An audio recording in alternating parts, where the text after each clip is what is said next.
Hello friends, பாருங்கள் நாம் இப்போ என்ன டாபிக் பார்க்க போகிறோம் அப்படின்னா கல்வி வளர்ச்சி. ரொம்ப ரொம்ப ஒரு முக்கியமான டாபிக். ஏன்னா இதில் இந்த ஏரியாவிலேருந்து கம்பல்சரி ஒரு கொஸ்டின் எதிர்பார்க்கலாம். பாருங்கள், எப்பவும் போல தான் தற்கால தமிழ்நாட்டு வரலாறு புக்கிலேருந்து தான் நம்ம பார்த்துட்ருக்கோம். கல்வி வளர்ச்சி பேராசிரியர் வெங்கடேசன் அவர்களோட புக்கிலேருந்து பார்க்குறோம். கல்வி மரபு, விடுதலைக்கு பின் கல்வி வளர்ச்சி எப்படி இருந்தது, உயர்கல்வியோட வளர்ச்சி எப்படி இருந்தது, இதழியல்களோட பங்களிப்பு, இதழ் துறைகள், பத்திரிகை துறைகள்லாம் எப்படி இருந்துச்சு, விளையாட்டு, பொழுதுபோக்கு, மக்கள் தொகை கணக்கெடுப்பு 2011 எப்படி இருந்தது, அப்புறம் சாதனையாளர் பீட்டர் அல்போன்ஸை பற்றி பார்ப்போம். ஓகேவா? இது எல்லாம் தான் நம்ம இந்த வீடியோவில் பார்க்க போகிறோம். பாருங்கள், ரொம்ப ரொம்ப முக்கியம். கல்வி வளர்ச்சி. இந்தியாவின் தலைவிதி அதன் வகுப்பறைகளில் தீர்மானிக்கப்படுகிறது அப்படின்னு சொல்லிட்டு கோத்தாரி சொல்லியிருப்பார். ஓகேவா? யார்? கோத்தாரி அப்படின்றவர் சொல்லியிருப்பார். டிஎஸ் கோத்தாரி அப்படின்ட்டு. ஏன்னா இவர் தலைமையில் தான் பார்த்திங்கன்னா ஒரு கமிட்டி கூட போட்டிருப்பாங்க. 1964 கோத்தாரி கமிஷன் அப்படின்னு சொல்லிட்டு போட்டிருப்பாங்க. ஸோ அவர் தான் இவர். யார்? இந்தியாவின் தலைவிதி அதன் வகுப்பறைகளில் தீர்மானிக்கப்படுகிறது அப்படின்னு சொன்னது யார்? டிஎஸ் கோத்தாரி. வாங்க வீடியோக்குள்ளே உள்ளே போகலாம். கல்வி மரபு. பொருள் விளக்கம். தமிழ்நாட்டுக்கென ஆழமான அகல் விரிவான அழுத்தமான கல்வி மரபு உண்டு அப்படின்றாங்க. பண்டைய காலத்தில் அழிவு வராமல் காக்கும் கருவியாகவும் அழிக்க முடியாத உள் அரணாகவும் இருந்தது. எது? அறிவுன்றது. ஓகேவா? கல்வியை கண்ணென போற்றிய சங்ககால தமிழ் சமுதாயம் சாதி சமய ஆண் பெண் வேறுபாடற்ற சமய சார்பற்ற சமத்துவ சமச்சீர் கல்வியை கொடுத்தது அப்படின்றாங்க. இந்த லைனை பார்த்து வச்சுக்கோங்க, ரொம்ப ரொம்ப முக்கியம். இதை எதிர்பார்க்கலாம். நீங்கள் இந்த கொஸ்டினை நீங்கள் எக்ஸ்பெக்ட் பண்ணி தாராளமாக எதிர்பார்க்கலாம்.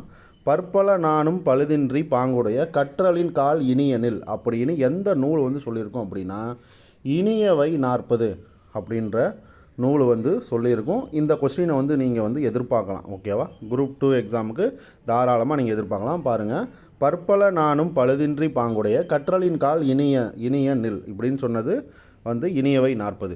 மனிதன் எவ்வளவு கற்பினும் முழுமை அடைய முடியாதென்றும், எனவே ஒருவன் கற்றவனாயினும் தான் கல்லாதவன் என்றே கருத வேண்டும் என்ற அடக்கத்தை அடிக்கோடிட்டு காட்டியது பழமொழி என்னும் நூல். பார்த்தீங்களா? பழமொழி 400 இந்த மாதிரி சொல்லுது. மனிதன் எவ்வளோ தான் கற்றுக்கிட்டாலும் பார்த்தீங்கன்னா அவன் கல்லாதவன்னு தான் நம்ம கருதணும் அப்படின்னு சொல்லி இந்த மாதிரி பழமொழி 400 சொல்லியிருப்பாங்க. இதையும் பார்த்து வச்சுக்கோங்க. ஓகேவா? சுருக்கமாக சொல்லணுன்னா, பண்டைய தமிழர் கல்வியின் பெருமை, ஆசிரியன் தகுதி, திறன், கற்பவரின் இயல்பு, கற்றால் ஒழுக வேண்டிய முறை ஆகியவை பற்றிய தெளிவு பெற்றிருந்தனர் அப்படின்றாங்க. இது எல்லாத்துலேயுமே கல்வி கற்றவங்க தெளிவாக இருந்திருக்காங்க அப்படின்றாங்க.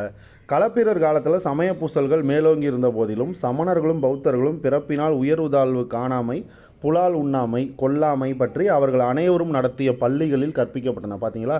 இந்த மாதிரி கொல்லாமை, அதுக்கப்புறம் இந்த மாமிசம்லாம் உண்ணாமல் இருக்கிறது, இப்போ பிறப்பால் பார்த்திங்கன்னா உயர்வு தாழ்வுலாம் பார்க்கக்கூடாது, இந்த மாதிரிலாம் கற்றுக் கொடுத்துட்டு வந்திருக்கிறாங்க. யார்? சமணர்களும் பௌத்தர்களும். களப்பிரர் காலத்துக்கு பின் தமிழர்களின் வாழ்க்கையிலும் மனப்போக்கிலும் பண்பாட்டிலும் மாபெரும் மாற்றங்கள் ஏற்பட்டது. அதற்கான அடிப்படை காரணம் என்ன அப்படின்னா, களப்பிரர்களுக்கு பின் தமிழ்நாட்டை ஆட்சி செஞ்ச பல்லவர்களும் சோழர்களும் பாண்டியர்களும் சமயம் சார்ந்த வடமொழி கல்விக்கு ஊக்கமளித்து சமயம் சாரா தமிழ் கல்வியை புறக்கணித்தது தான். ஓகேவா? ஏன்னா வடமொழி கல்வியை இந்த மாதிரி முன்னுரிமை கொடுத்துட்டு தமிழ் கல்வியை பின்னுக்கு தள்ளிட்டாங்க, புறக்கணிச்சிட்டாங்க. அதை தான் இங்கே சொல்கிறாங்க. அடுத்து பாருங்கள், இடைக்காலம். இடைக்காலத்தில் இவ்வுலக இன்பத்தை விட மறு உலக பேரின்பத்தை காண்பதே கல்வியின் குறிக்கோள் ஆயிற்று. தமிழ்நாட்டின் கல்வி நடைமுறை வாழ்க்கையை விட்டு வெகு தூரம் விலகி சென்ற கற்பனை உலகில் சஞ்சரிக்க தொடங்கியது. கற்பனை உலகத்தில் இந்த மாதிரி வர ஆரம்பிக்குது. கல்வி சாதி சச்சரவுகளில் சிக்கி சமுதாயத்தின் ஆதிக்க சிறுபான்மையினரின் ஏகபோக உரிமையாயிற்று அப்படின்றாங்க.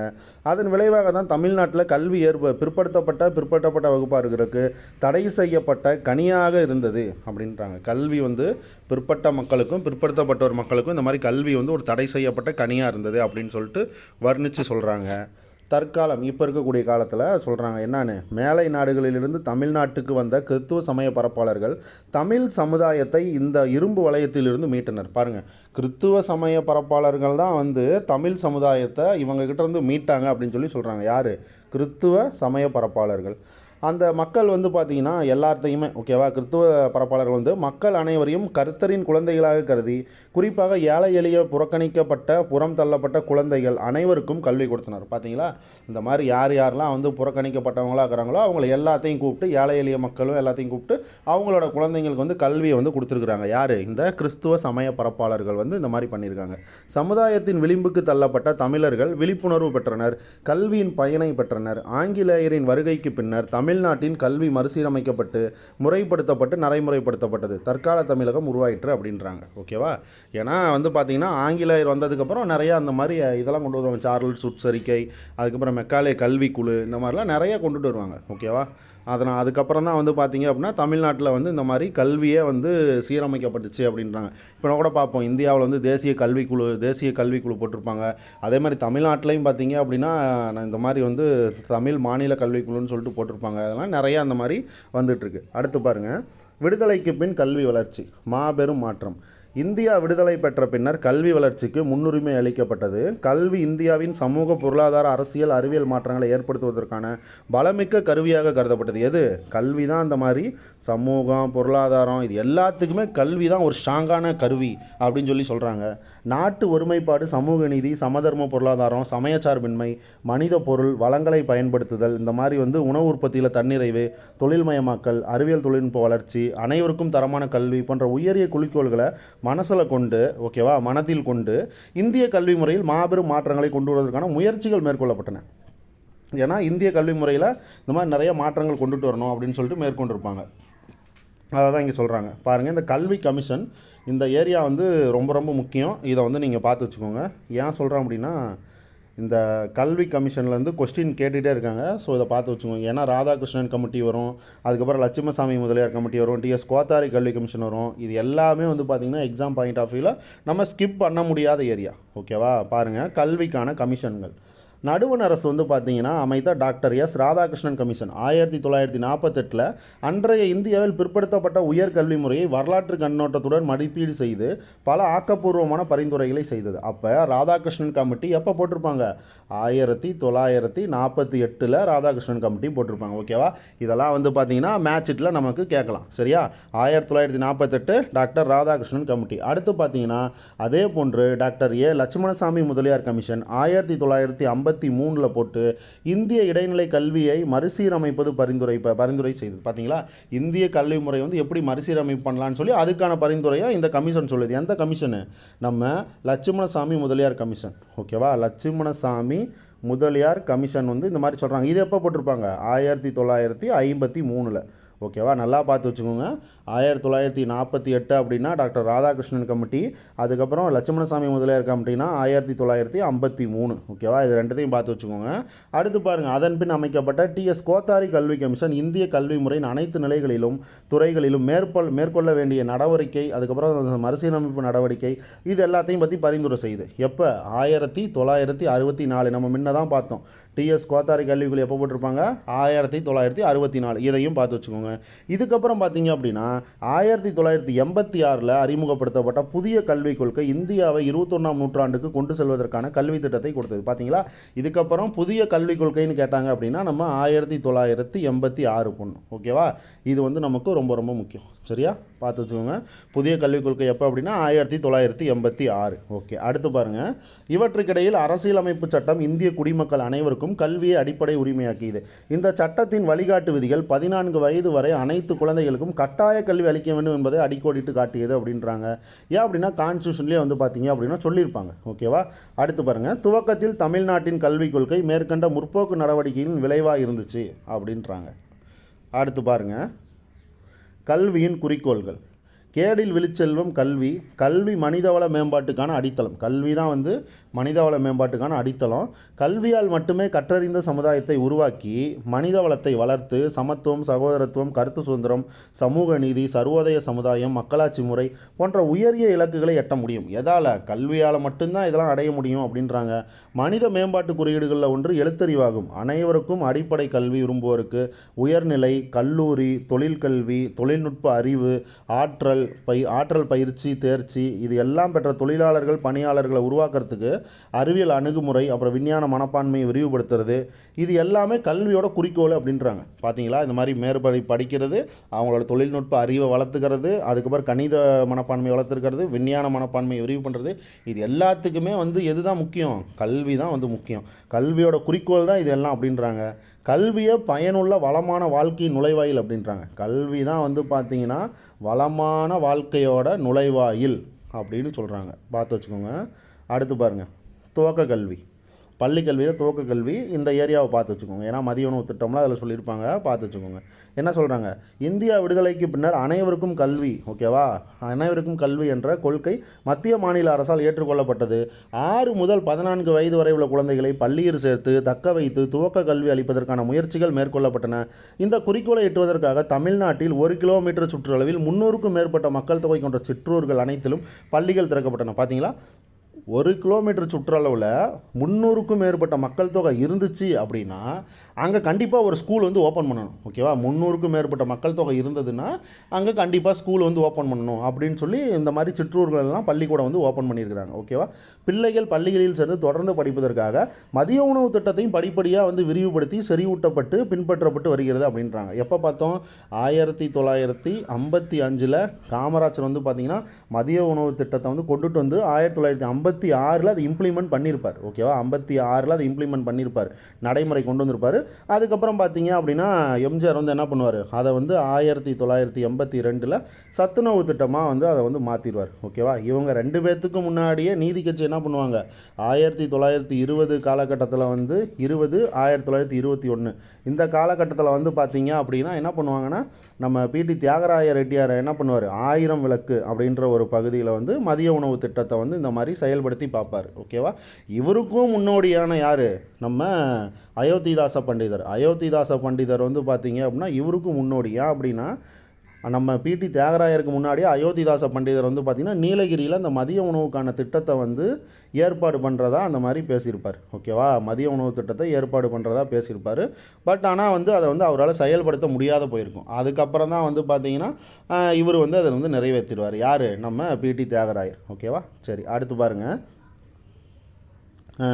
பயிலும் மாணவர்களுக்கு மேலும் பள்ளிகளில் பயிலும் மாணவர்களை ஊக்குவிப்பதற்காக கட்டணமின்மை, சீருடை, பாடநூல்கள், போக்குவரத்து பயண அட்டைகள், சைக்கிள்கள், கணினி கல்வி போன்றவை இலவசமாக வழங்கப்படுகின்றன அப்படின்றாங்க. நிர்வாகம், மேலாண்மை, உள்கட்டுமான வசதிகள் இது எல்லாத்தையும் மேம்படுத்துகிறோம் அப்படின்றாங்க. நிர்வாகம், அதுக்கப்புறம் மேலாண்மை, இன்ஃப்ராஸ்ட்ரக்சரு இது எல்லாத்தையும் நாங்கள் வந்து மேம்படுத்துகிறோம் அப்படின்றாங்க.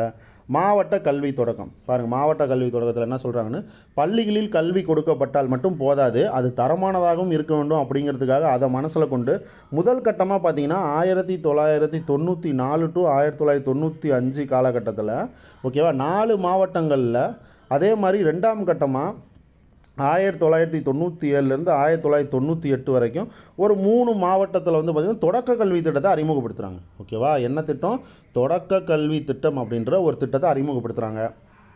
இந்த திட்டம் எதுக்கு அப்படின்னா, இந்த திட்டத்துக்கு கீழே பார்த்திங்கன்னா 1 முதல் 5ஆம் வகுப்பு வரையான தொடக்க கல்வி ஆண் பெண் குழந்தைகளின் விகிதத்தை குறைத்து கல்வி வயதான குழந்தைகளை பள்ளியில், ஓகேவா, கல்வி வயதான குழந்தைகளை பள்ளியில் சேர்த்து தக்க வைத்து இவர்கள் படிப்பதில் சிறப்பு கவனம் செலுத்தப்பட்டது. பார்த்திங்களா, இந்த மாதிரி கல்விக்கு வயதான குழந்தைகளை வந்து பள்ளியில் சேர்த்து, ஓகேவா, கல்வி கற்றுக்கிற வயதான குழந்தைகளை பள்ளியில் சேர்த்து அவங்கள வந்து தக்க வச்சு இந்த மாதிரி வந்து இவங்களுக்கு வந்து படிப்பு வந்து கம்பல்சரி முக்கியமாக கொடுக்கணும் அப்படின்னு சொல்லி இந்த திட்டத்துக்கு முக்கியமாக வந்து கவனம் செலுத்தினாங்க அப்படின்னு சொல்கிறாங்க. எந்தெந்த இயர்னு பார்த்தோம்னா 94 to 95 வந்து 4 மாவட்டங்களில், 2ஆம் கட்டமாக 1997 to 98 ஒரு 3 மாவட்டங்களில் செயல்படுத்திக்கிறாங்க. இந்த திட்டத்தோட வெற்றியை தொடர்ந்து 1 முதல் 8ஆம் வகுப்பு வரை இலவச கல்வி அளிப்பது அனைத்து மாவட்டங்களிலும் நடைமுறைப்படுத்தப்படும். பார்த்தீங்களா, இப்போ இந்த திட்டம் வந்து பார்த்திங்கன்னா அந்த தொடக்க கல்வி திட்டம் சக்ஸஸ்ஃபுல்லாக முடிஞ்சிருச்சு. அதனால் இதே சக்ஸஸ்ஃபுல்லாக முடியுது, அதனால் நம்ம மறுபடியும் வேறு ஏதாவது கல்வி ஸ்டார்ட் பண்ணுவோன்னு சொல்லி 1ஆவதுலேருந்து 8ஆம் வகுப்பு வரைக்கும் பார்த்திங்க அப்படின்னா இலவச கல்வி அளிப்பது அனைத்து மாவட்டங்களையும் நடைமுறைப்படுத்துகிறாங்க. எல்லா மாவட்டத்திலையும் நடைமுறைப்படுத்துகிறாங்க. அரசு பள்ளிகள், உள்ளாட்சி பள்ளிகள், அரசு உதவி பெறும் பள்ளிகள், தனியார் பள்ளிகள், அரசு உதவி பெறாத பள்ளிகள் அனைத்தும் இந்த திட்டத்தின் கீழ் கொண்டு வரப்பட்டன. பார்த்தீங்களா, அரசு உதவி பெறும் தனியார் பள்ளிகளும் வராங்க, அரசு உதவி பெறாத தனியார் பள்ளிகளும் இந்த திட்டத்துக்கு கீழே வராங்க. ஓகேவா, எல்லாரும் அப்போ பாருங்கள், ஸ்கூலில் அப்போ தமிழ்நாட்டில் எந்தெந்த ஸ்கூல் இருக்கோ எல்லா ஸ்கூலும் உங்களுக்கு கீழே வந்து தான் ஆகணும். ஓகேவா, அடுத்து பாருங்கள், தனியார் பள்ளிகள். தமிழ்நாட்டில் தனியார் பள்ளிகள் எண்ணிக்கையில் இவற்றில் மாணவர் சேர்க்கையும் ஆண்டுக்கு ஆண்டு உயர்ந்து கொண்டே செல்கின்றது. எனினும் கல்வி தரத்தை உயர்த்தல், மாணவர்களை இடைநிற்றலை குறைத்தல், பள்ளிகளின் மாணவர் சேர்க்கை அதிகரித்தல் ஆகியவை பொது குறிக்கோள்களாக உள்ளன. அதே போன்று உட்கட்டமைப்பு வசதி குறைவு, பணியாளர்கள் போதாமை, போதிய பயிற்சியும் அனுபவமற்ற ஆசிரியர் மாணவர் பங்கேற்பு குறைவு, கல்வியின் பயன் அனைவருக்கும் சமமாக சென்றடையாமை, கிராம நகர பள்ளிகளுக்கு இடையே உள்கட்டமைப்பு வேறுபாடு இதெல்லாம் குறைபாடாக இருக்குன்றாங்க. ஏன்னா தனியார் பள்ளிகளில் இது எல்லாமே அதிகமாக இருக்கும். ஓகேவா. இன்ஃப்ராஸ்ட்ரக்சர் நல்லாயிருக்கும், சிறந்த ஆசிரியர்கள்லாம் வந்து இருப்பாங்க, நல்லா சொல்லி தருவாங்க. இந்த மாதிரிலாம் வந்து பார்த்திங்க அப்படின்னா தனியார் ஸ்கூலில் இருக்கும். ஆனால் இதில் கவர்மெண்ட்டில் பார்த்திங்கன்னா அந்த மாதிரி இருக்காதனால, அந்த வசதியெல்லாம் குறைவாக இருக்கனால அங்கே வந்து யாருமே போய் படிக்க மாட்டாங்க அப்படின்னு சொல்லிட்டு அதை ஒரு இதாக வந்து சொல்கிறாங்க. ஓகேவா. அதே மாதிரி கிராம நகர பள்ளிகளுக்கு வந்து பார்த்திங்கன்னா வேறுபாடு இருக்கும். கிராமத்தில் இருக்க பள்ளிகள்லாம் வந்து இந்த மாதிரி இன்ஃப்ராஸ்ட்ரக்சர்லாம் வந்து போதுமான அளவு இருக்காது. அதான் நகரத்தில் இருக்க பள்ளிகளுக்கெல்லாம் இன்ஃப்ராஸ்ட்ரக்சர் நல்லாயிருக்கும். ஸோ அதனால் அங்கே இருக்கக்கூடிய ப்ரைவேட்டில் போய் பார்த்திங்க அப்படின்னா எல்லாமே ஜாயின் பண்ணி சேர்த்து விடுவாங்க. ஓகேவா. அதை தான் இங்கே சொல்லியிருக்காங்க, தனியார் பள்ளியில் இந்த மாதிரி இதாக இருக்காங்க அப்படின்னு சொல்லிட்டு. அடுத்து பாருங்கள், இடைநிலை கல்வி. இடைநிலை கல்விக்கு முக்கியத்துவம் கொடுக்கணும். ஏன் அப்படின்னா இடைநிலை கல்வி வந்து தொடக்க கல்விக்கும் உயர்கல்விக்கும் இடைப்பட்ட நிலையாகும். இரு நிலை கல்வியையும் இணைக்கும் பாலம் எது அப்படின்னா இந்த இடைநிலை கல்வி தான். இடைநிலை கல்வி மாணவர்கள் உயர்நிலை கல்லூரி கல்வியை தொடரவும் பணி வாய்ப்புகளுக்கான அறிவையும் திறமையையும் பயிற்சியையும் தேர்ச்சியையும் பெற வாய்ப்பளிக்கிறது அப்படின்றாங்க. அதுதான் இடைநிலை கல்வி. ஓகேவா. சரி, அடுத்து பாருங்கள். இந்த காலகட்டத்தில் வந்து மாணவர்கள் அறிவியல் மனப்பான்மையும் பகுத்தறிந்து பார்க்கும் பக்குவத்தையும் ஆக்கப்பூர்வமான பண்புகளையும் இந்த மாதிரி வந்து வளர்த்து கொள்ள முடியும் அப்படின்றாங்க. எப்போ? இந்த இடைநிலை கல்வியில். ஓகேவா. இடைநிலை கல்வியை முடித்தாதான் அவங்க வந்து காலேஜுக்கே வந்து போக முடியும், கல்லூரி படிப்பையே கண்டினியூ பண்ண முடியும் அப்படின்னு சொல்கிறாங்க. அடுத்து பாருங்கள், மாணவர் நலத்திட்டங்கள். இடைநிலை கல்வி நிலையில் மாணவர்களுக்கு ஊக்கத்தை கொடுப்பதற்காக பாடப்புத்தகங்கள் வந்து கொடுப்பாங்க, மிதிவண்டிகள் கொடுப்பாங்க, கணினி கல்வியை விரிவுபடுத்துவாங்க. அதாவது கம்ப்யூட்டர் நாலேஜ் கொண்டு அந்த கல்வியை வந்து விரிவுபடுத்துவாங்க. தொழில் கல்வியை மேம்படுத்துதல், ஆதி திராவிடம் பழங்குடியினர் மாணவர்களுக்கு விருதுகள் கொடுப்பாங்க, ஊக்க பரிசுகளை நிறையா கொடுக்கறது, விபத்தில் இறந்த பெற்றோரோட குழந்தைங்களுக்கு கல்வி உதவி வந்து கொடுக்கறது. இந்த மாதிரி மாணவர்கள் நலத்திட்டங்களில் நிறையா வந்து செயல்படுத்திட்டு வந்துட்டு இருக்கிறாங்க. அதை தான் சொல்கிறாங்க. கல்வியோட தரம் உயர நம்ம என்னென்ன பண்ணணும் அப்படின்னா அதையும் சொல்லியிருக்கிறாங்க. இந்த மாதிரி இடைநிலை கல்வியின் தரம் மேலும் உயர வேண்டுமாயின் இந்த பள்ளிகளில் நவீன தொழில்நுட்ப கற்பித்தல் முறையை இந்த நவீன கற்பித்தல் முறை வந்து நம்ம வந்து பின்பற்றணும். அதே மாதிரி பாடத்திட்டத்தை தற்கால மாற்றங்களுக்கு ஏற்ப நம்ம வந்து மாற்றி அமைக்கணும். இன்னமுமே வந்து அந்த காலத்தில் இருக்க மாதிரியே நம்ம வந்து படிச்சுட்டு இருக்காமல் இப்போ இருக்கக்கூடிய காலகட்டத்துக்கு ஏற்ற மாதிரி நம்ம வந்து கல்வி முறையை மாற்றி அமைக்கணும். தகுதியும் திறமையும் பயிற்சியும் பெற்ற ஆசிரியர்களை வந்து நம்ம வந்து பணியமர்த்தணும். கட்டுமான வசதிகள் அதிகரிக்கணும். பள்ளியின் செயல்பாட்டை மதிப்பீடு செஞ்சு பள்ளியின் செயல்பாட்டில் பெற்றோரை பங்கேற்க செய்தல் போன்ற நடவடிக்கைகளை தொடர்ந்து மேற்கொள்ள வேண்டியது இன்றியமையாததாக இருக்குது அப்படின்னு சொல்ல வராங்க. அடுத்தது படிநிலை பள்ளிகள். தமிழ்நாட்டில் வந்து பார்த்திங்கன்னா அரசு இடைநிலை பள்ளிகள், தனியார் பள்ளிகள், மெட்ரிக் பள்ளிகள், மத்திய போர்டு பள்ளிகள், ஆங்கிலோ இந்திய பள்ளிகள் அப்படின்னு சொல்லி மொத்தம் பார்த்திங்கன்னா ஒரு 5000 மேற்பட்ட பள்ளிகள் வந்து இருக்குது. 5000க்கும் மேற்பட்ட பள்ளிகள் இருக்குது. இது எல்லாம் பார்த்திங்கன்னா பல்வேறு வளர்ச்சி கட்டங்களாக வந்து செயல்பட்டு இருக்குது. இதில் வந்து பார்த்திங்கன்னா கற்பிக்கும் திறனும் தரமும் வந்து வேறுபடுது. ஏன்னா ஒவ்வொரு ஸ்கூலில் ஒவ்வொரு மாதிரி சொல்லி தருவாங்க. அதனால் கற்பிக்கிற திறனும் அதோட குவாலிட்டியும் பார்த்திங்கன்னா டிஃப்ரெண்ட்டாக இருக்குது அப்படின்றாங்க. தனியார் கல்வி நிறுவனங்களில் கல்வி வியாபாரமாக்கப்பட்டு விட்டது. ஆமாம், அதுவும் கரெக்டு தான். ஏன்னா ப்ரைவேட்டில் வந்து பார்த்தீங்க அப்படின்னா அமௌண்ட்லாம் வாங்குவாங்க. ஸோ அது வந்து ஒரு வியாபாரமாக பார்க்குறாங்க. ஓகேவா. கல்வி கட்டணம் கடுமையாக உயர்த்தப்பட்டு வசூலிக்கப்படுகின்ற இந்த குற்றச்சாட்டு எழுந்த வண்ணம் உள்ளது. பார்த்தீங்களா, இப்போ தானே சொன்னோம் இந்த மாதிரி வந்து ஃபீஸ்லாம் அதிகமாக வாங்குகிற குற்றச்சாட்டு வந்து மக்கள்லாம் வச்சுருக்கிறாங்க அப்படின்னு சொல்கிறாங்க. அரசாங்கத்தின் தெளிவற்ற கல்விக் கொள்கை, உரிய காலத்து கல்வி கட்டணத்தை முறைப்படுத்தாமை, கல்வியை கல்வியாளர்களிடம் ஒப்படைக்காமல் அரசாங்க கட்டுப்பாட்டுக்குள் வைத்திருப்பது, அரசியல் காரணங்களுக்கான கல்வி முடிவுகள் எடுப்பது, கல்வி வளர்ச்சியில் பொதுமக்கள் பெற்றோர்கள் பங்கேற்காமை, கல்வி தர கட்டுப்பாடின்மை, போதிய தரமான பள்ளிகளின்மை போன்ற பல்வேறு காரணங்களால் இடைநிலை கல்வி தடைபடவே கல்வியை காட்சியளிக்குது. பாருங்கள், இடைநிலை கல்வி வந்து தடைப்பட்ட கல்வியாகவே காட்சியளிக்குது அப்படின்றாங்க. இந்த மாதிரி ரீசன்லாம் இருக்கனால என்ன ரீசனு? அரசாங்கத்தோட தெளிவற்ற கல்வி கொடுக்க, உரிய காலத்தில் கல்வி கட்டணத்தை வந்து முறைப்படுத்தாமல் இருக்கிறது, கல்வியை மக்கள்கிட்ட வந்து ஒப்படைக்காமல் இருக்கிறது, அரசாங்க கட்டுப்பாட்டுக்குள்ளே கல்வி வந்து வச்சிருக்கிறது, கல்வி காரணங்களுக்காக அரசியல் முடிவுகள் நிறைய எடுக்கிறது, கல்வி வளர்ச்சியில் பொதுமக்களும் பெற்றோர்களும் வந்து பங்கேற்காமல் இருக்கிறது, கல்வியோட தர கட்டுப்பாடை வந்து நம்ம வந்து கண்டுக்காமல் இருக்கிறது, போதிய தரமான பள்ளிகள் வந்து இல்லாமல் இருக்கிறது. இது எல்லாம் தான் வந்து பார்த்திங்கன்னா இடைநிலை கல்வி தடைப்பட்டதுக்கான காரணம் அப்படின்னு சொல்கிறாங்க. ஓகேவா. அடுத்து பாருங்கள், இந்த நவோதயா பள்ளிகள். ராஜீவ்காந்தி அரசாங்கம் வந்து பார்த்திங்க அப்படின்னா இந்த மாதிரி நவோதயா பள்ளிகளை வந்து அறிமுகப்படுத்துவாங்க. எந்த 5ஆண்டு திட்டம் அப்படின்னா 7th 5 Year கமிஷன். ஓகேவா. 7வது 5ஆண்டு திட்ட காலத்தில் வந்து பார்த்திங்கன்னா இந்த நவோதயா பள்ளிகள் அப்படின்னு சொல்லிட்டு அறிமுகப்படுத்திருப்பாங்க. அப்போ யார் வந்து பிரைம் மினிஸ்டராக இருப்பாங்க அப்படின்னா ராஜீவ்காந்தி வந்து பிரைம் மினிஸ்டராக இருப்பார். ஓகேவா. 1985 to 1990 தான் இந்த 7வது 5ஆண்டு கால திட்டம். இதை நல்லா பார்த்து வச்சுக்கோங்க. நவோதயா பள்ளிகள் வந்து பார்த்திங்கன்னா எந்த 5ஆண்டு திட்ட காலத்தில் ஸ்டார்ட் பண்ணாங்கன்னு சொல்லி கண்டிப்பாக கேட்பாங்க. ஏன் நான் சொல்கிறேன்னா இதை வந்து தமிழ்நாட்டில் வந்து ஆதரிச்சிருக்க மாட்டாங்க, அதனால தான் நான் சொல்கிறேன். ஓகேவா, இதை நல்லா பார்த்து வச்சுக்கோங்க. ஸோ எக்ஸாம் பாயிண்ட் ஆஃப் வியூவில் இதெல்லாம் முக்கியம். ஓகேவா, நவோதயா பள்ளிகள் இந்த மாதிரி அறிமுகப்படுத்தப்பட்டிருப்பாங்க. இவை உலகத்தரம் வாய்ந்த நடுநிலை பள்ளிகள். இந்த பள்ளிகளில் இந்தியாவின் மிகவும் பின்தங்கிய கிராம பகுதியில் துவக்கப்பட்டன. நவோதயா பள்ளி திட்டத்தோட நோக்கம் வந்து 3 தான். அது என்னென்ன நோக்கம் அப்படின்னா, இதுவரை வளர்ச்சியடையாத கிராம பகுதிகளில் கல்வியோட நிலையை உயர்த்தணும், கிராமங்களில் வாய்ப்பின்றி வாழும் திறமை மிக்க மாணவர்களின் திறமைகளை வெளியே வந்து கொண்டுட்டு வரணும், திறமை மிக்க மாணவர்களை கண்டறிஞ்சு அவர்களது திறமைகளை முழுவதுமாக வளர்த்து கொள்வதற்கு நம்ம வாய்ப்பு கொடுக்கணும் அப்படின்னு சொல்லி இந்த 3 நோக்கத்தில் கொண்டு வந்து துவக்கப்பட்டது தான் இந்த நவோதயா பள்ளிகள். ஓகேவா, அடுத்து பாருங்கள், கல்வி சாதனையாளர்கள். நவோதயா பள்ளிகள் இளம் கல்வி சாதனையாளர்களின் தேவைகளை பூர்த்தி செய்வதற்காக துவக்கப்பட்டவையாகும். இந்த பள்ளிகளில் சேர்க்கப்படும் மாணவர்களின் பெற்றோர்கள் சாதி சமயம் பற்றியோ பொருளாதார நிலை பற்றியோ கவலை இல்லை. பார்த்தீங்களா, இந்த மாதிரி வந்து சாதி சமயம் அந்த மாதிரி இதெல்லாம் வந்து பேசக்கூடாது. அது மாதிரி எக்கனாமிக்கலாக அவங்க வீக்காக இருக்காங்களா இல்லை நல்லா இருக்காங்களா அப்படின்றத பற்றியும் பேசக்கூடாது. இந்த பள்ளிகளில் 75% இடங்கள் கிராம குழந்தையாருக்கு ஒதுக்கப்படும் அப்படின்றாங்க. ஓகேவா, 75% இடங்கள் எதுக்கு, கிராம குழந்தைங்களுக்கு நாங்கள் வந்து தனியாக ஒதுக்கிடுவோம் அப்படின்னு சொல்கிறாங்க. ஒவ்வொரு மாவட்டத்திலும் துவக்கப்படும் நவோதய பள்ளிகள் பிற்படுத்தப்பட்ட மற்றும் பழங்குடியினர் மாணவர்களுக்கு உரிய இடஒதுக்கீடு செய்யப்படும். மாணவர்களில் 1/3 பெண்ணாக இருக்குமாறு பள்ளி சேர்க்கை இருக்கும். பார்த்தீங்களா, 1/3 வந்து பார்த்தீங்க அப்படின்னா பெண்களாக இருப்பாங்க. எதில், அந்த கிராமப்புறங்களுக்கு 75% கொடுக்குறாங்க பார்த்தீங்களா, அதில் வந்து பார்த்தீங்க அப்படின்னா 1/3 வந்து பார்த்தீங்கன்னா பெண்களாக இருப்பாங்க. அதே மாதிரி இந்த பிற்படுத்தப்பட்ட மற்றும் பழங்குடியின மாணவர்களுக்கு உரிய இடஒதுக்கீடு செய்யும் மாணவர்களில் 1/3. ஓகேவா, இந்த மாதிரி இடஒதுக்கீடு பாருங்கள், பிற்படுத்தப்பட்ட அதாவது பிசி, அதுக்கப்புறம் பார்த்தீங்க அப்படின்னா பழங்குடியினர் எஸ்சி எஸ்டி. ஓகேவா, இவங்களுக்கு வந்து பார்த்தீங்க அப்படின்னா வழங்கக்கூடிய இடஒதுக்கீடில் 1/3 வந்து பெண்களாக தான் இருப்பாங்க சேர்க்கையில் அப்படின்னு சொல்கிறாங்க. இந்த பள்ளிகளில் சேரும் மாணவர்கள் அனைவரும் விடுதிகளில் தங்கி படிப்பர். பாருங்கள், இந்த பள்ளிகளில் சேர மாணவர்கள் எல்லாமே ஹாஸ்டலில் தங்கி படிக்கிறாங்க. இவர்களது கல்வி மற்றும் விடுதி செலவுகளை எல்லாத்தையுமே கவர்மெண்ட்டே பார்த்துக்கும். இப்பள்ளிகளில் மத்திய இடைநிலை பள்ளி போர்டுடன் இணைக்கப்பட்டோம் அப்படின்னா தான் சிபிஎஸ்சின்னு சொல்லுவாங்க, இல்லை மத்திய இடைநிலை பள்ளி, central board of secondary education அப்படின்னு சொல்லுவாங்க. அதான் சிபிஎஸ்சினா central board of secondary education. ஓகேவா, அதான் சிபிஎஸ்சி, நல்லா பார்த்து வச்சுக்கோங்க. அடுத்தது ஜவஹர் நவோதய வித்யாலயங்கள். இதுவும் அதே தான், அதே மாதிரி தான் நவோதய பள்ளிகள் எப்படி அதே மாதிரி தான் இதுவும். பாருங்கள், 1985 மகாராஷ்டிராவில் உள்ள அமராவதியில் முதல் நவோதய பள்ளி துவங்கப்பட்டது. இதை பார்த்து வச்சுக்கோங்க, இது கொஸ்டின் ஏரியாப்பா, தயவு செஞ்சு இதை நல்லா பார்த்து வச்சுக்கோங்க.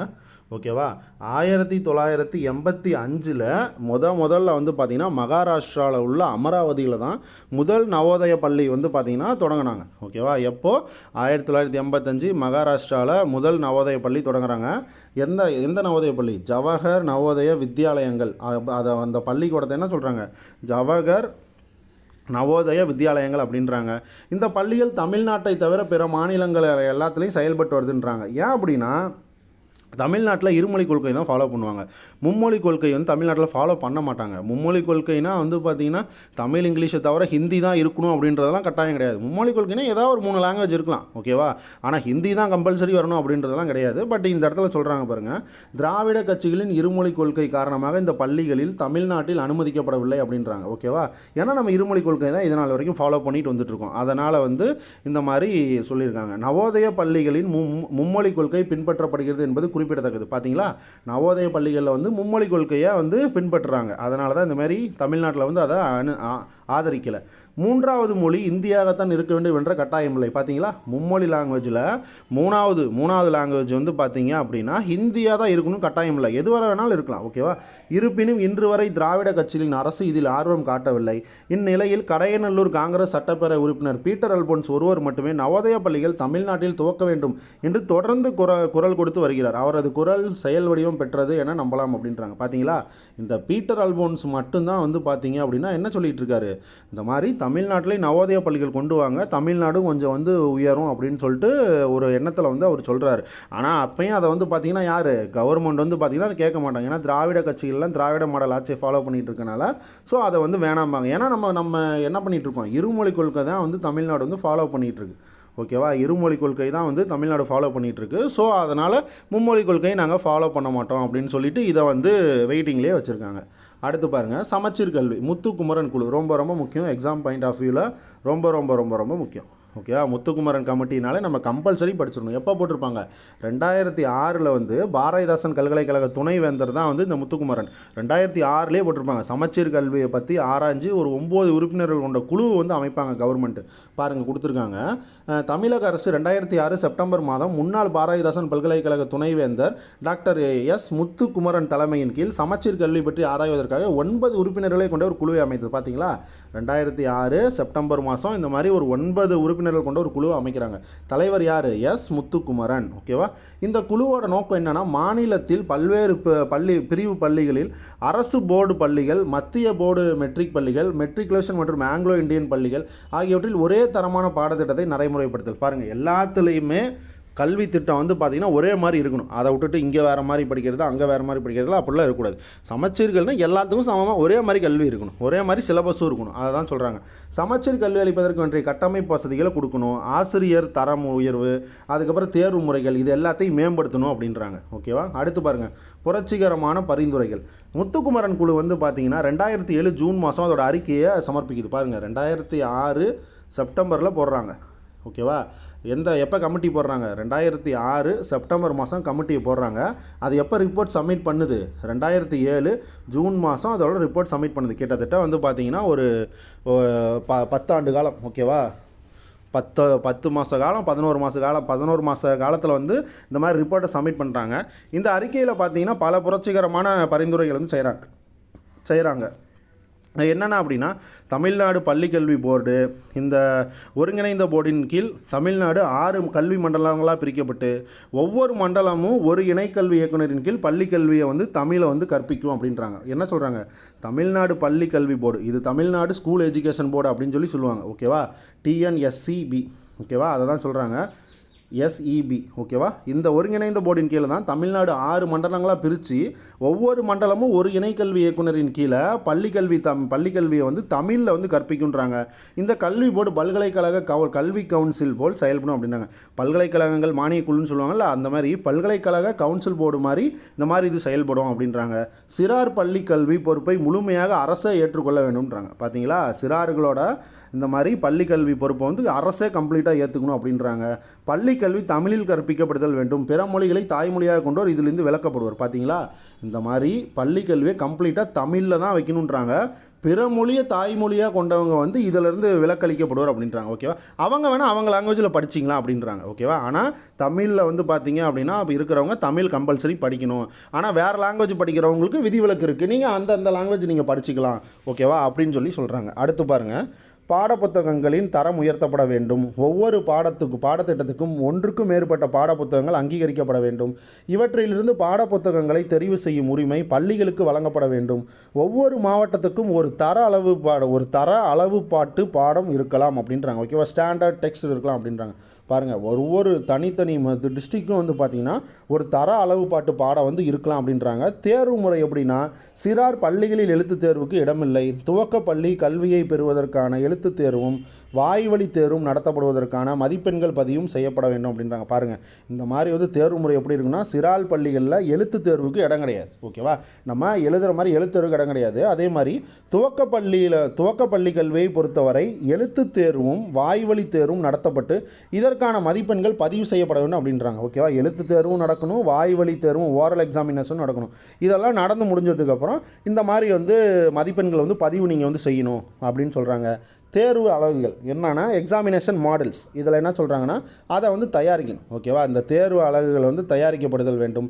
இதற்கேற்ப பாடத்திட்டத்தில் உடற்கல்வி, உடற்நலன், சுற்றுச்சூழல், ஒழுக்கம், தொழில் பயிற்சி ஆகியவற்றுக்கு உரிய இடமளிக்க வேண்டும்ன்றாங்க. இது எல்லாமே அந்த எக்ஸாமினேஷன்லேயே வந்துடணும் அப்படின்றாங்க. எல்லாவற்றுக்கும் மேலாக தேர்வு மாணவர்களின் பகுத்தறிவு திறன், சுயக்கல்வி, கருத்து புரிதல் போன்றவற்றை மதிப்பீடு செய்வதாக இருக்க வேண்டும் அப்படின்னாங்க. தேர்வுகளை இந்த மாதிரி இருக்கணும். மாணவர்களோட பகுத்தறிவு திறன், சுயக்கல்வி, கருத்து புரிதல் இது எல்லாத்தையும் அடங்கின மாதிரி தான் தேர்வே இருக்கணும், மதிப்பீடு வந்து செஞ்சுருக்கணுன்றாங்க. பள்ளிகளில் சுயேட்சையான சூழ்நிலையில் செயல்பட வேண்டியது இன்றியமையாதது. தமிழ்நாட்டில் சமச்சீர் கல்வி பார்த்தீங்க அப்படின்னா இந்த மாதிரி எப்போ வந்து நடைமுறைக்கு வருதுன்னா 2012 to 2013 நடைமுறைக்கு வந்தது அப்படின்னு சொல்லி கொடுத்துருக்காங்க. இது வந்து பார்த்திங்கன்னா ராங் டேட்டா. ஓகேவா. 2012 to 2013 வந்து நடைமுறைக்கு வந்தது அப்படின்னு சொல்லுவாங்க. ஓகேவா. அடுத்து பாருங்கள், தமிழ்நாட்டில் 10ஆம் வகுப்பு வரை நான்கு வகை கல்வி முறைகள் உள்ளது. பார்த்தீங்களா, தமிழ்நாட்டில் 10ஆம் வகுப்பு வரை பார்த்தீங்கன்னா 4 வகை கல்வி முறைகள் இருக்குது. தமிழை பாடமொழியாக கொண்ட மாநில கல்வி, ஓகேவா, ஸ்டேட் போர்டு எஜுகேஷன். ஆங்கிலத்தை பயிற்று மொழியாக கொண்ட மெட்ரிகுலேஷன் கல்வி முறை, அதாவது matriculation education system. Anglo Indian பள்ளி கல்வி திட்டம் என்ன அப்படின்னா Anglo Indian school education system. அடுத்து வந்து பார்த்தீங்கன்னா OSLC, ஓகேவா. இது எல்லாம் பார்த்தீங்க அப்படின்னா ஒரு 4 வகையாக தமிழ்நாட்டில் வந்து ஃபாலோ பண்ணிட்டு இருக்கிறாங்க, ஓகேவா. தமிழ்நாட்டில் இந்த மாதிரி ஒரு 4 வழியாக வந்து பார்த்திங்க அப்படின்னா இந்த மாதிரி ஃபாலோ பண்ணிட்டு இருக்கிறாங்க. என்னென்ன அப்படின்னா தமிழை பாடமொழியாக கொண்ட மாநில கல்வி, ஸ்டேட் போர்டு எஜுகேஷனு. அடுத்து பார்த்திங்கன்னா matriculation education board, Anglo Indian school education system, அதுக்கப்புறம் OSLC, ஓகேவா. இந்த மாதிரி 4 திட்டத்தை ஃபாலோ பண்ணிட்டு இருக்கிறாங்க. இது மட்டும் இல்லாமல் மத்திய போர்டு இடைநிலை கல்வி CBSEயும் வந்து பார்த்திங்க அப்படின்னா இருக்குது. கேந்திரிய வித்தியாலயங்கள் இவங்களெல்லாம் பார்த்திங்க அப்படின்னா இருக்குது, ஓகேவா. பாருங்கள், தரமான கல்வி கொடுக்கறது என்ன அப்படின்னா நடைமுறையில் மாநில கல்வி முறை தரக்குறைவானது என்றும் மெட்ரிகுலேஷன் கல்வி முறை தரமிக்கது என்ற எண்ணம் பணம் செலவிட்டு தங்கள் பிள்ளைகளை படிக்க வைக்கும் பெற்றோரிடையே பலமாக உள்ளது அப்படின்றாங்க. அதற்கு காரணம் என்னென்னா மெட்ரிகுலேஷன் பாடத்திட்டம் செறிவும் கற்பிக்கும் திறனும் பள்ளி கட்டமைப்பு வசதிகளும் ஆங்கில வழி கல்வியுமே ஆகும் அப்படின்றாங்க. அதனால தான் வந்து எல்லோரும் வந்து மெட்ரிகுலேஷனில் போய் சேர்த்துறாங்க அப்படின்னு சொல்கிறாங்க. சமச்சீர் கல்வி திட்டம் வெற்றி பெற வேண்டுமாயின் கிராம பள்ளிகளில் நகரப்பள்ளிகளுக்கு நிகரான வசதிகளும் வாய்ப்புகளும் உறுதி செய்யப்பட வேண்டியது இன்றியமையாதுன்றாங்க. சமச்சீர் கல்வி திட்டம் வந்து வெற்றி அடையணும்னா நகரத்தில் பள்ளிக்கூடங்கள்லாம் எப்படி இருக்கோ அதே மாதிரி நம்ம வந்து கிராமத்துலேயும் நம்ம வந்து கொண்டுட்டு போகணும். நகரத்தில் வந்து இன்ஃப்ராஸ்ட்ரக்சர் நல்லா நீட்டாக இருந்தது அப்படின்னா அதே மாதிரி கிராமப்புறங்களில் இருக்கக்கூடிய பள்ளிக்கூடத்தில் இன்ஃப்ராஸ்ட்ரக்சர் வந்து நல்லா நீட்டாக இருக்கணும். நகர்ப்புறங்களில் ஆசிரியர்கள் வந்து நல்லா தரமான ஆசிரியர்களை வந்து நியமித்தாங்க அப்படின்னா அதே மாதிரி கிராமப்புறங்களில் இருக்கக்கூடிய ஆசிரியர்களையும் தரமிக்க பயிற்சி வாய்ந்த ஆசிரியர்களை வந்து நியமித்தோம்னா இந்த மாதிரி நகரத்துக்கு ஈக்குவலாக கிராமத்தையும் வந்து நம்ம வந்து கொண்டுட்டு வரலாம். அதனால் வந்து பார்த்திங்கன்னா சமச்சீர் கல்வி வெற்றி அடைய நிறைய வாய்ப்பு இருக்குது அப்படின்னு சொல்கிறாங்க. கல்வி நோயாளிகளுக்கு ஒரே விதமான சீருடை கொடுக்குது. பாருங்கள், கல்வி நோயாளிகளுக்கெல்லாம் வந்து பார்த்திங்க அப்படின்னா சீருடை வந்து ஒரே மாதிரியான சீருடையை வந்து கொடுக்கறது. அதில் மட்டும் இல்லாமல் பார்த்திங்கன்னா ஆரோக்கியமான தரமான உயர்வான கல்வியை கொடுத்து விட இயலாதுன்றாங்க. கல்வி நோயாளிகளுக்கு ஒரே விதமான சீருடையை கொடுப்பதால் மட்டும் ஆரோக்கியமான தரமான உயர்வான கல்வி கொடுத்து விட இயலாது அப்படின்னு சொல்கிறாங்க, ஓகேவா. சரி, அடுத்து பாருங்கள், கல்வி வளர்ச்சி திட்டங்கள், சிறப்பு திட்டங்கள். என்னென்ன சிறப்பு திட்டங்கள் சொல்லி பார்க்கலாம். பள்ளிக்கல்வி வளர்ச்சிக்காக, ஓகேவா, பள்ளிக்கல்வி வளர்ச்சிக்காக பல சிறப்பு திட்டங்கள் செயல்படுத்தப்பட்டுள்ளன. அதில் முக்கியமானது என்னென்னா நூலக வசதிகள் மேம்பாட்டு திட்டம். இந்த திட்டத்தோட நோக்கம் என்னென்னா மாணவர்களையும் படிக்கும் பழக்கத்தை பலப்படுத்துதல், படிப்பு திறனை, படிப்போட வேகத்தை, இது எல்லாத்தையும் மேம்படுத்தணும், ஓகேவா. ஏன் அப்படின்னா இப்போ நம்ம லைப்ரரி போய் புக் எடுத்து படித்தோம்னா நம்மளோட படிக்கிற வேகத்தை இன்க்ரீஸ் பண்ணிக்கலாம், நம்மளோட படிக்கிற திறனை மேம்படுத்திக்கலாம், படிப்போட வேகத்தை வந்து அதிகப்படுத்திக்கலாம். இது எல்லாம் தான் வந்து பார்த்திங்க அப்படின்னா நூலக வசதியோட இது. அதனால தான் நூலக வசதிகள் மேம்பாட்டு திட்டம்னு சொல்லி கொண்டு வராங்க. பாட புத்தகங்களை கடந்து பாட சம்பந்தமான பிற புத்தகங்களையும் படிக்க வாய்ப்பளித்தல். பாருங்கள், லைப்ரரிக்கு போனோம் அப்படின்னா பாட சம்மந்தப்பட்ட புக்கு மட்டும் இல்லாத நிறையா ஜென்ரல் நாலேஜ் புக்கு இந்த மாதிரிலாம் இருக்கும். அதையும் நம்ம படித்து நம்மளோட அறிவை வந்து வளர்த்துக்கலாம் அப்படின்றாங்க. அறிவாற்றலையும் அறிவேட்கையும் அதிகரித்தல், மனதை ஒருமுகப்படுத்துதல், பழக்கத்தை ஏற்படுத்துதல். பாருங்கள், மனதை ஒருமுகப்படுத்தும் பழக்கத்தை ஏற்படுத்துதல். அதுக்கப்புறம் பார்த்திங்கன்னா உழைப்பு உலகத்தை அறிவுலகத்தோடு தொடர்பு கொள்ள செய்தல், ஓகேவா. இதெல்லாம் இந்த லைப்ரரியோட வேலை அப்படின்றாங்க. கற்பித்தல் கருவிகள் வழங்கல். பாருங்கள், கற்பித்தல் கருவிகள் வழங்கல் என்ன அப்படின்னா வகுப்பறையில் கற்பித்தல் தரத்தை மேம்படுத்த கணித கருவி பெட்டி, அதுக்கப்புறம் அரசியல் விளக்கப்படங்கள், அதுக்கப்புறம் வரைபடங்கள், இது எல்லாத்தையும் கொடுக்குறது. இப்போ வரைபடங்கள் அப்படின்னா மேப், இந்தியன் மேப்பை வந்து கொடுத்து இந்தந்த பிளேஸில் இந்தந்த ஸ்டேட்லாம் இருக்குது அப்படின்னு சொல்லிட்டு அதை வந்து விளக்குறது. அரசியல் விளக்கப்படங்கள் அப்படின்னா நம்ம காந்திஜி ஃபோட்டோ, நேரு ஃபோட்டோ, இந்த மாதிரி இவங்க என்னென்ன சாதனை பண்ணியிருக்காங்க அப்படின்ட்டு அதை வந்து சொல்கிறது. கணித கருவி பெட்டினா ஜாமெட்ரி பாக்ஸை வச்சு காம்பஸை வச்சு எப்படி நம்ம வட்டம் போடுவோம், பாகை மணி எப்படி டிகிரி பார்ப்போம், இந்த மாதிரிலாம் வந்து நம்ம பண்ணியிருக்கோம்ல, அது எல்லாத்தையும் கொடுத்து இந்த மாதிரி கற்பித்தல் வந்து நம்ம மேம்படுத்தணும் அப்படின்றாங்க, ஓகேவா. அடுத்து பாருங்கள், மொழி ஆய்வகங்கள் அமைத்தல். பாருங்கள், தமிழ்நாட்டில் இருமொழி கொள்கை பின்பற்றப்படுகிறது. எனவே தாய்மொழியான தமிழும் உலக தொடர்பு மொழியான ஆங்கிலமும் கற்பிக்கப்படுகின்றன. மாணவர்கள் ஆங்கில கருத்துக்களை தெளிவாக தெரிந்து கொள்வதற்கும் ஆங்கில சொல்லாற்றலை வளர்த்து கொள்ளவும் பிறருடன் ஆங்கிலத்தில் தடையின்றி உரையாடவும் பயிற்சி பெறுவதற்காக பள்ளிகளில் மொழி ஆய்வகம் அமைக்கப்பட்டுள்ளது. பாருங்கள், இந்த மாதிரி வந்து லாங்குவேஜ் லெபார்ட்டரினே ஒன்று ஸ்டார்ட் பண்ணும் அப்படின்றாங்க. என்ன சொல்கிறாங்க, லாங்குவேஜ் லெபார்ட்டரி, அதாவது மொழி ஆய்வகம் எல்லா ஸ்கூல்லையும் அமைக்கணும் அப்படின்னு சொல்கிறாங்க. அடுத்து பாருங்கள், கற்பிக்கும் திறனை எப்படி மேம்படுத்துறது. ஆசிரியர்களின் கற்பிக்கும் திறனை மேம்படுத்துவதற்காக பல திட்டங்கள் வந்து நடைமுறையில் உள்ளன. ஆசிரியர்களுக்கான பணியிடை பயிற்சி திட்டங்கள், மாநில அளவில் ஆசிரியர் பயிற்சி நிறுவனம், ஒப்புரவையும் பணித்திறமையையும் ஊக்குவிக்கும் திட்டம், ஒவ்வொரு மாவட்டத்திலையும் முன்மாதிரி பள்ளிகளை ஏற்படுத்துதல், ஆசிரியர் மாணவர்களிடையே மின்னணு ஆளுமை திறனை வந்து மேம்படுத்துறது, அரசு தேர்வு துறை திட்டங்களை வந்து சொல்கிறது, ஓகேவா. இது எல்லாமே வந்து ரொம்ப முக்கியம், பார்த்து வச்சுக்கோங்க. அடுத்தது ஈவேரா நாகம்மை திட்டம். இதில் என்ன சொல்கிறாங்க அப்படின்னா இந்த திட்டத்துக்கு கீழே பார்த்திங்கன்னா கலை அறிவியல் பாடங்களில் பட்டப்படிப்பு பயிலும் ஏழை பெண்களுக்கு அவர்களோட எந்த சாதி மதமாக இருந்தாலும் சரி அவங்களுக்கு வந்து இலவச கல்வி கொடுக்கணும். இதற்கான வருமான வரம்பு பார்த்திங்கன்னா 50,000த்துக்குள்ளே இருக்கணும் அப்படின்னு சொல்லி சொல்கிறாங்க. ஓகேவா, அவங்களோட வருமான வரம்பு 50,000த்துக்குள்ளே இருக்கணும். ஓகேவா, ஈவர நாகமையார் திட்டம் என்னது, பட்டப்படிப்பு பயிலும் பெண்களுக்கு உதவித்தொகை வழங்குது. அதை தான் இந்த மாதிரி சொல்கிறாங்க. ஓகேவா, அடுத்து பாருங்கள், அடிப்படை அறிவியல் கல்வி என்ன சொல்கிறாங்க, அறிவியல் துறைகளில் பட்டப்படிப்பு படிக்கும் மாணவர்கள் மேல் படிப்பை தொடரவும் ஆராய்ச்சியின்பால் ஈர்க்கவும் அறிவியல் சமூக அறிவியல் பாடங்களில் ஆராய்ச்சி வசதிகளை மேம்படுத்தல். பாருங்கள், சயின்ஸு சோசியல் சயின்ஸு இந்த மாதிரி ஏரியாவில் வந்து ஆராய்ச்சி வசதிகளை வந்து மேம்படுத்த சொல்லியிருக்காங்க. போட்டித் தேர்வுகளில் மாணவர்களை பங்கேற்க செய்தல், கல்வி உதவித்தொகை வழங்குதல், அறிவியல் சமூக இயல் துறைகளில் மாநில அளவில் சாதனை படைக்கும் நிறுவனங்களை அடையாளம் கண்டு ஊக்குவித்தல் போன்றவை இந்த திட்டத்தில் வந்து இடம்பெற்று. ஓகேவா, அதை தான் சொல்கிறாங்க. அடுத்து பாருங்கள், தமிழ் கல்வி 2 வகையாக சொல்கிறாங்க. என்னென்ன அப்படின்னா 2 வகை கல்வி. ஃபஸ்ட்டு பாருங்கள், மொழிக்கல்வின்னு சொல்லுவாங்க. அதுக்கப்புறம் பார்த்திங்கன்னா தமிழ் வழியை வந்து பிற பாடங்களை கற்பிக்க வைக்கிறதுன்னு சொல்லுவாங்க. ஓகேவா, தாய்மொழியை வந்து பாடமாக கற்பிக்கிறது, அதே மாதிரி தமிழ் வழி பிற பாடங்களை வந்து கற்பிக்கிறது. அந்த 2 டைப்பு பார்க்கலாம். தமிழ்நாட்டின் அனைத்து துறைகளிலும் தமிழ் கோலோச்ச வேண்டும் என்ற குரல் தொடர்ந்து ஒலித்து கொண்டிருக்கிறது. இந்த சூழ்நிலையில் தமிழ் கல்வி பற்றிய தெளிவு பெற வேண்டியது அவசியமாகிறது. அதனால் தமிழ் கல்வி 2 வகைப்படும். என்னென்னா தமிழ் மொழியை பாடமாக பயில்வது. ஓகேவா, தமிழ் மொழியை பாடமாக பயில்வது, தமிழ் வழி பிற பாடங்களை கற்பது. ஓகேவா, அதுதான் இந்த 2 டைப்பு. அது என்னென்னு பார்க்கலாம். பார்த்தீங்கன்னா மொழிக்கல்வி. தமிழ் கல்வி என்பது எண்ணும் எழுத்தும் கண்ணென தகும் என்ற குறுகிய வட்டத்துக்குள் சுருங்கிவிட்டது. இலக்கிய இலக்கணத்தை கற்பதே தமிழ் என்றாகிவிட்டது. அதன் காரணமாக பார்த்தீங்கன்னா போர் முறை, காதல் நெறி, பக்தி மார்க்கம் பற்றி பேசும் தமிழ் இலக்கியம் விரிவடையாமல் தேங்கிவிட்டது. பிற மொழி சரித்திரங்கள் தமிழ் மொழியில் மொழிபெயர்த்தல் வேண்டுன்றாங்க. இது வந்து ரொம்ப முக்கியம். அந்த டயலாக்கு பார்த்து வச்சுக்கோங்க. இல்லையேல் தமிழ் மெல்ல இனிச்சாகும் என்ற பாரதியின் எச்சரிக்கை வேண்டியதாயிற்று. இது வந்து தமிழ் கல்வியின் ஒரு பரிமாணம் அப்படின்றாங்க. பாருங்கள், பாரதியார் சொன்னது இந்த மாதிரி ஆகிடும் அப்படின்றாங்க. அது வந்து உண்மையாகி பெறுன்றாங்க. ஏன்னா அப்படின்னா பிற மொழி சரித்திரங்களை வந்து தமிழ் மொழியில் கண்டிப்பாக மொழிபெயர்க்கணும், இல்லைனா தமிழ் மொழி வந்து பார்த்திங்கன்னா மெல்லமாக வந்து செத்து போயிடும் அப்படின்னு சொல்லிட்டு நம்ம பாரதியார் வந்து எச்சரிக்கை வந்து கொடுத்துருப்பார் அப்பயே. ஓகேவா, அதை தான் இந்த மாதிரி சொல்கிறாங்க. ஓகேவா, ரொம்ப ரொம்ப முக்கியம். ஸோ அந்த டயலாக் வந்து பார்த்து வச்சுக்கோங்க. அடுத்து பாருங்கள், மொழிவழி கல்வி. தமிழ் கல்வியின் மற்றொரு பரிமாணம் தான் பிற பாடங்களை தமிழ் வழி கற்பது. தற்கால அறிவியல், கணிதவியல், கணினியல், தகவல் தொழில்நுட்பம், மருத்துவம், மேலாண்மை போன்ற துறைகள் முன் எப்போதும் இல்லாத அளவுக்கு அசுர வேகத்தில் வளர்ந்து வருகின்றன. இவை பற்றிய நூல்கள் எளிதில் புரிந்து கொள்ளக்கூடியவாறு தமிழில் எழுதப்பட வேண்டும். அது மட்டும் இல்லாமல் இந்த துறைகள் பற்றிய மேலை நாட்டு நூல்களை தமிழில் மொழிபெயர்க்க வேண்டும். இவற்றுக்கேற்ப பல்கலைக்கழகங்களும் கல்லூரிகளும் பள்ளிகளும் தயாராக வேண்டும்ன்றாங்க. அதாவது வேறு எல்லா துறையிலும் இருக்கிறது நம்ம தமிழ் மொழியில் நம்ம டிரான்ஸ்லேட் பண்ணணும். அதை தான் இந்த மாதிரி சொல்கிறாங்க. இன்றைக்கு அமைச்சர்களும் அரசாங்க அலுவலர்களும் பிற துறை அதிகாரிகளும் தங்கள் பிள்ளைகளையும் பேர குழந்தைகளையும் அரசு கல்லூரிகளிலும் பள்ளிகளையும் சேர்க்கின்றார்களோ, பாருங்கள், என்றைக்கு அமைச்சர்கள் அரசாங்க அலுவலர்கள் பிற துறை அதிகாரிகள்லாம் அவங்களோட பிள்ளைங்களை பேர குழந்தைங்கள்லாம் அரசு கல்லூரிகளிலும் பள்ளிகளையும் சேர்க்கிறாங்களோ அன்னைக்கு தான் வந்து தமிழ் வழி கல்வி தமிழகத்தில் வெற்றி பெறும் அப்படின்னு சொல்கிறாங்க. ஓகேவா, அப்போ எல்லா அமைச்சர்களும், ஓகேவா, அமைச்சர்கள்னு சொல்கிறத விட எல்லா கவர்மெண்ட் அதிகாரி, ஓகேவா, எல்லா கவர்மெண்ட்டில் இருக்கக்கூடியவங்களும் வந்து இந்த மாதிரி அவங்க குழந்தைகள் அவங்களோட பேர குழந்தைகள் எல்லாத்தையும் தமிழ் மீடியத்தில் என்னைக்கு படிக்க வைக்கிறாங்களோ அன்னைக்கு தான் வந்து தமிழ் வழி கல்வி வந்து தமிழ்நாட்டில் வெற்றி பெற்றதாக அர்த்தம் அப்படின்றாங்க.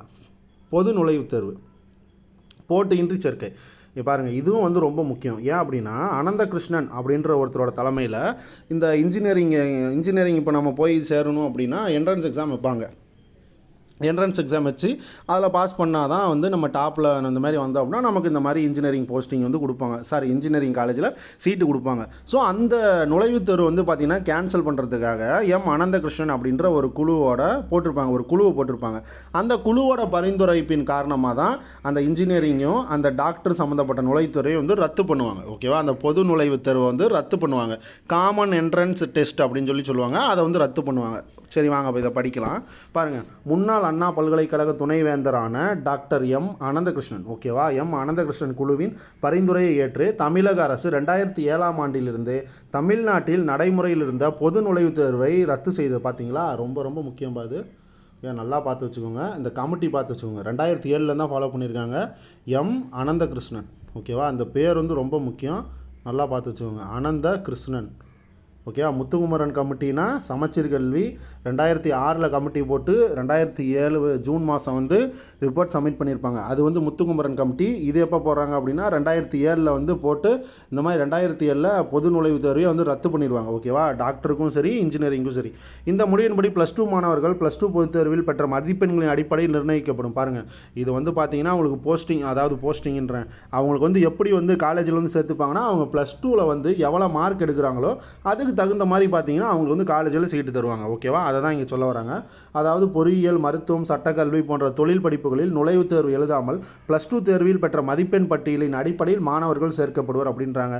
இந்த மாற்றம் சட்டப்பூர்வமாக கொண்டு வரப்பட்டதால் அதுக்கப்புறம் பார்த்தீங்கன்னா சென்னை உயர்நீதிமன்றமும் உச்சநீதிமன்றமும் இந்த விவகாரத்தில் தலையிட மறுத்துவிட்டனர். பார்த்தீங்களா, இந்த மாதிரி இதை வந்து சட்டப்பூர்வமான அடிப்படையில் கொண்டுட்டு வராங்க. ஓகேவா. சட்டம் போட்டுறாங்க. என்னன்னா Tamil Nadu admission and professional educational institution act அப்படின்னு சொல்லிட்டு 2006 ஒரு சட்டத்தையே போட்டுறாங்க.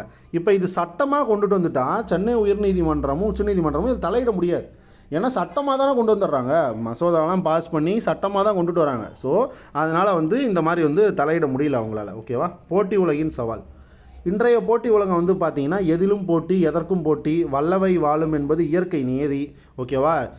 இந்திய அரசு பணியிலிருந்து ஓகேவா IAS, IPS, IFS அனைத்து அகில இந்திய போட்டித் தேர்வுகளிலும் தமிழகம் முதலிடத்தை வகித்தது போக தற்போது ஆந்திரா, மகாராஷ்டிரம், புதுடெல்லி, பீகார் போன்ற பிற மாணவர்களை சாதனை படைக்கின்றன. பாருங்கள், மற்ற மாணவர்களும் வந்து பார்த்திங்கன்னா சாதனை படைக்கிறாங்க அப்படின்றாங்க. இந்திய தொழில்நுட்ப கழகத்துக்கான போட்டித் தேர்வில் தமிழக மாணவர்கள் புறம் தள்ளப்படுகின்றனர். அதாவது IIT எக்ஸாம் இருக்குல்ல, இந்த IITயில் வந்து பார்த்திங்க அப்படின்னா தமிழ் மாணவர்கள்லாம் ரொம்ப வந்து எக்ஸாம் எழுதாத பாஸ் பண்ண முடியாத இருக்காங்க. ஏன் அப்படின்னா அதில் வந்து தகுதியும் திறமையும் தன்னம்பிக்கையும் சிறுபான்மையினர் மாணவர்கள்ட்ட மட்டும் அகில இந்திய போட்டித் தேர்வுகளில் வெற்றி பெற்று தொழில் கல்வி பயின்று உள்நாட்டிலையும் வெளிநாட்டிலையும் உயர் பதவியில் இருக்காங்க அப்படின்னு சொல்லி சொல்கிறாங்க. ஓகேவா. அதனால் வந்து இதில் வந்து இந்த மாதிரி போட்டி போட முடியல அப்படின்னு சொல்லி சொல்கிறாங்க. பாருங்கள் இங்கே என்ன சொல்கிறாங்கன்னு, தகுதியும் திறமையும் தன்னம்பிக்கையும் மிக்க சிறுபான்மை மாணவர்கள் மட்டும் அகில இந்திய போட்டித் தேர்வுகளில் வெற்றி பெற்று தொழில் கல்வி பயின்று உள்நாட்டிலும் வெளிநாட்டிலும் உயர் பதவியிலும் உள்ளனர். மத்திய அரசு பணிகளில் சேர்கின்றனர். பெரும்பான்மையான மாணவர்கள் குண்டுச்சட்டியில் குதிரை ஓட்டி கொண்டுள்ளனர். குறுகிய அரசியல் நோக்கத்தோடு கொண்டு வரப்பட்ட இந்த போட்டித் தேர்வு ஒழிப்பு திட்டம் தமிழ்நாடு மாணவர்களின் எதிர்காலத்தை பெரிதும் பாதித்துவிடும் அப்படின்றாங்க. ஓகேவா. இந்த போட்டித் தேர்வு ஒழிப்பு திட்டம் அப்படின்றது வந்து பார்த்தீங்க அப்படின்னா தமிழ்நாட்டு மாணவர்களோட எதிர்காலத்தை பெரிதும் பாதித்துவிடும் அப்படின்றாங்க. தமிழ்நாடு அரசு முடிவு செய்ய வேண்டியது தகுதியா அல்லது சாதாரண திறமையா அப்படின்றத தான் பார்க்கணும் அப்படின்னு சொல்கிறாங்க. ஓகேவா. தமிழ்நாடு அரசு வந்து முடிவு செய்ய வேண்டியது மெரிட்டில் வரதா இல்லை மெட்ரிசிட்டியா அப்படின்றாங்க. பாருங்கள், மெடிரோக்ரிட்டியா சாதாரண திறமையா அப்படின்னு சொல்கிறாங்க. போட்டித் தேர்வு ஒழிப்பு சாதாரண திறமைக்கு மட்டுமே உத்தரவாதம் அளிக்கும் அப்படின்றாங்க. ஓகேவா. போட்டித் தேர்வு ஒழிப்பு அப்படின்றது வந்து பார்த்திங்கன்னா சாதாரண திறமைக்கு மட்டும்தான் உத்தரவாதம் அளிக்கும் அப்படின்னு சொல்கிறாங்க. உள்ளுவதெல்லாம் தாழ்வுள்ளல். இதில் என்ன சொல்கிறாங்கன்னு பாருங்கள், குறைந்தபட்ச மதிப்பெண். பொறியியல் படிப்பு ஓகேவா, பொறியியல் படிப்பு சேர்க்கைக்கு குறைந்தபட்ச தகுதி மதிப்பெண் வந்து நிர்ணயிக்கப்பட்டிருக்காங்க. அதாவது என்னென்னா இதை தமிழ்நாட்டு பொறியியல் கல்வி சேர்க்கைக்கான குறைந்தபட்ச தகுதியாக பொது பிரிவினருக்கு சம்மந்தப்பட்ட பாடங்களில் சராசரி 50% மதிப்பெடுத்தால் போதும். ஓகேவா. இது ஜென்ரல் கேட்டகரிக்கு அதை தான் சொல்கிறாங்க. ஜென்ரல் கேட்டகரியில் இருக்கவங்க நீங்கள் ஒரு 50% எடுத்தீங்க அப்படின்னா நீங்கள் வந்து இதுக்கு எலிஜிபிள் அப்படின்னு சொல்கிறாங்க. அதே மாதிரி பிற்படுத்தப்பட்ட பிரிவை சேர்ந்த மாணவர்களுக்கு 45%, அதாவது பிசின்னு சொல்லுவோம்ல, அவங்களுக்கு வந்து 45% நீங்கள் வந்து வச்சுருந்தீங்கன்னா நீங்கள் இன்ஜினியரிங் படிக்க நீங்கள் எலிஜிபிள் அப்படின்றாங்க. மிகவும் பிற்படுத்தப்பட்டவருக்கு பார்த்தீங்க அப்படின்னா 40%. ஓகேவா. 40% வச்சுருந்தீங்க அப்படின்னா நீங்களும் எலிஜிபிள். அதுக்கப்புறம் பட்டியலினத்தவர் மற்றும் மலைவாழ் பழங்குடியினருக்கு பார்த்தீங்கன்னா 35% இருந்தது அப்படின்னா நீங்கள் எலிஜிபிள் அப்படின்றாங்க. இந்த மதிப்பெண்ணும் தமிழக அரசால் நிர்ணயம் செய்யப்பட்டுள்ளது. இந்த குறைந்தபட்ச மதிப்பெண் அடிப்படையில் மாணவர்கள் பொறியியல் படிப்பில் சேர்க்கப்படுவது கடந்த 2 கல்வி ஆண்டுகளாக பின்பற்றப்படுகிறது அப்படின்றாங்க. ஓகேவா. 2 வருஷ காலமாக வந்து இதை தான் வந்து ஃபாலோ பண்ணிகிட்டு இருக்காங்க அப்படின்னு சொல்கிறாங்க. ஆக்சுவலாக இப்போ ரொம்ப நாளாக ஃபாலோ பண்ணிகிட்டு இருக்காங்க, 2 வருஷம் கிடையாது. ஏன்னா இது பழைய டேட்டா. புதிய நெறிமுறை.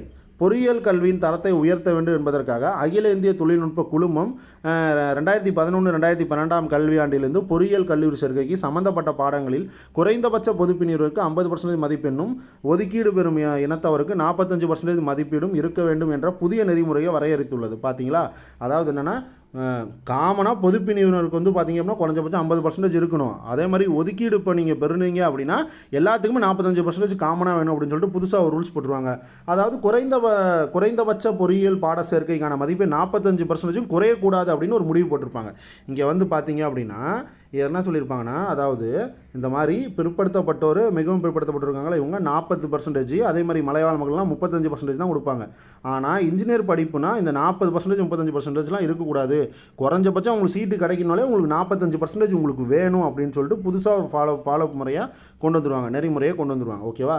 எது அகில இந்திய தொழில்நுட்ப குழுமம், இந்த ஏஐசிடிஇன்னு இருக்குது பார்த்தீங்களா, இதுதான் வந்து பார்த்தீங்க அப்படின்னா இதை வந்து கொண்டு வருவாங்க. 2011லேருந்து 2012 கல்வியாண்டில் பார்த்தீங்கன்னா இதை வந்து அமல்படுத்திடுவாங்க. ஓகேவா? அதுபடி பார்த்தீங்கன்னா தமிழக அரசு முடிவு செய்துள்ள குறைந்தபட்ச மதிப்பெண் 35%. பாருங்கள், குறைந்தபட்ச மதிப்பெண். ஓகேவா? அதாவது 100 மார்க் இருக்குது அப்படின்னா நீங்கள் 35 மார்க் எடுத்தீங்க அப்படின்னா நீங்கள் பாஸ். ஓகேவா? தமிழக அரசின் முடிவை அனைத்து தமிழ் அரசியல் கட்சிகளும் ஆதரித்தனர் அப்படின்றாங்க. அதை தான் சொல்ல வராங்க. கல்வி பிரச்சனைக்கு அரசியல் தீர்வு. மேலெழுந்த வாரியாக பார்த்தால் தமிழக அரசின் முடிவு பிற்படுத்தப்பட்ட வகுப்பினருக்கு நன்மை செய்வது போன்று தோன்றினாலும் நடைமுறையில் அவ்வகுப்பு மாணவர்களின் கல்வி நலனுக்கு எதிராகவே இருக்கும். அவர்கள் குறைந்த மதிப்பெண்களோடு 3ஆம் தர பொறியியல் கல்லூரிகளில் தான் சேர வேண்டியிருக்கும் அப்படின்னு சொல்கிறாங்க. ஓகேவா? அதனால் பார்த்தீங்கன்னா பாடப்பளுவை தாங்க முடியாமல் இவர்கள் பின்தங்கி விடுவார். கல்வி விரயமாகும். அரசு முடிவால் புற்றீசல் போல் தோன்றும் தரம் கெட்ட பொறியியல் கல்லூரிகள் தான் பயன்பெறும் அப்படின்றாங்க. பார்த்தீங்களா? இந்த மாதிரி தரம் கெட்ட பொறியியல் கல்லூரிகள் தான் பயன்பெறும், நல்ல கல்லூரிகள்லாம் வந்து பார்த்திங்கன்னா பயன்பெறாது அப்படின்னு சொல்ல வராங்க. அடுத்து பாருங்கள், கிராம பள்ளிகளுக்கு கட்டிடம் மற்றும் உள்கட்டுமான வசதிகளை உறுதி செஞ்சு அவற்றை நன்கு வளர்ந்துள்ள நகர பள்ளிகளுக்கு இணையாக கொண்டு வராமல் சேர்க்கை மதிப்பெண்களை குறைப்பது பற்றி, ஓகேவா, குறைப்பது துணி அளவுக்கேற்ப உடலை வெட்டுவதை போன்ற முயற்சியாகும் அப்படின்றாங்க. அதாவது மதிப்பெண்களை வந்து குறைக்கிறது வந்து பார்த்திங்கன்னா இந்த மாதிரி துணி அளவுக்கேற்ப உடலை வெட்டுவதாகும் அப்படின்னு சொல்கிறாங்க. பொறியியல் கல்லூரிகளில் சேரும் மாணவர்கள் போட்டி உலக சவால்களை எதிர்கொள்பவர்களாக இருக்க வேண்டியது இன்றியமையாததாக இருக்குது அப்படின்றாங்க. தொழில் படிப்புகளுக்கேற்ப போட்டித் தேர்வை ரத்து செய்தலும் பொறியியல் கல்லூரி சேர்க்கைக்கு மதிப்பெண்களை குறைப்பதும் பிற்போக்கு நடவடிக்கைகளாகும். கல்வி பிரச்சனைக்கு அரசியல் தீர்வு பரிகாரமாகாது அப்படின்றாங்க. ஓகேவா? கல்வி தீர்வுக்கு வந்து கல்வி பிரச்சனைக்கு வந்து அரசியல் தீர்வு வந்து பரிகாரமாகாதுன்றாங்க. இந்த குறளை வந்து பார்த்து வச்சுக்கோங்க. ஓகேவா? உள்ளுவதெல்லாம் உயர் உள்ளல் மற்றது தள்ளினும் தள்ளாமை தீர்த்து. ஓகேவா? இந்த குறளை வந்து பார்த்து வச்சுக்கோங்க. அடுத்தது உயர்கல்விக்கு பாருங்கள் முன்னுரிமை சொல்கிறாங்க. என்னென்னு, அதாவது இந்தியா விடுதலை பெற்றதுலேருந்து உயர்கல்விக்கே முன்னுரிமை அளிக்கப்படுகிறது. 1948 எந்த கமிட்டி போட்டிருப்பாங்க? டாக்டர் ராதாகிருஷ்ணன் கமிட்டி வந்து போட்டிருப்பாங்க. அது வந்து கல்வி வளர்ச்சி பற்றினது தான். அதற்கு காரணம் என்ன அப்படின்னா, உயர்கல்வி நிறுவனங்கள்லேருந்து வரும் பட்டதாரிகளை நேரடியாக நாட்டின் பணி தேவைகளுக்கு பயன்படுத்தி கொள்ள முடியும். தமிழ்நாடு உயர்கல்வித்துறையில் மிகவும் முன்னேறிய மாநிலங்களில் ஒன்றாக வந்து திகழுது அப்படின்றாங்க. ஓகேவா? ராதாகிருஷ்ணன் கமிட்டி மறுபடியும் ரிப்பீட் ஆகிட்டே இருக்குது. ஸோ நல்லா பார்த்து வச்சுக்கோங்க. ஓகேவா? அடுத்து பாருங்கள், வியத்தகு வளர்ச்சி. வரலாற்று ரீதியாக பார்க்கையில் தமிழ்நாட்டில் துவக்கப்பட்ட பல்கலைக்கழகங்களோட எண்ணிக்கை வியப்புக்குரியது. பாருங்கள், இந்த ஏரியா வந்து பாருங்கள் ரொம்ப ரொம்ப ரொம்ப முக்கியம். ஆல்ரெடி நிறையா எக்ஸாமில் ரிப்பீட் ஆகிட்டே இருக்குது. ஓகேவா? நான் சொல்கிறேன்ட்டு எதுவும் நினச்சிக்காதீங்க. ஸோ இதை வந்து கம்பல்சரி பார்த்து வச்சுக்கோங்க.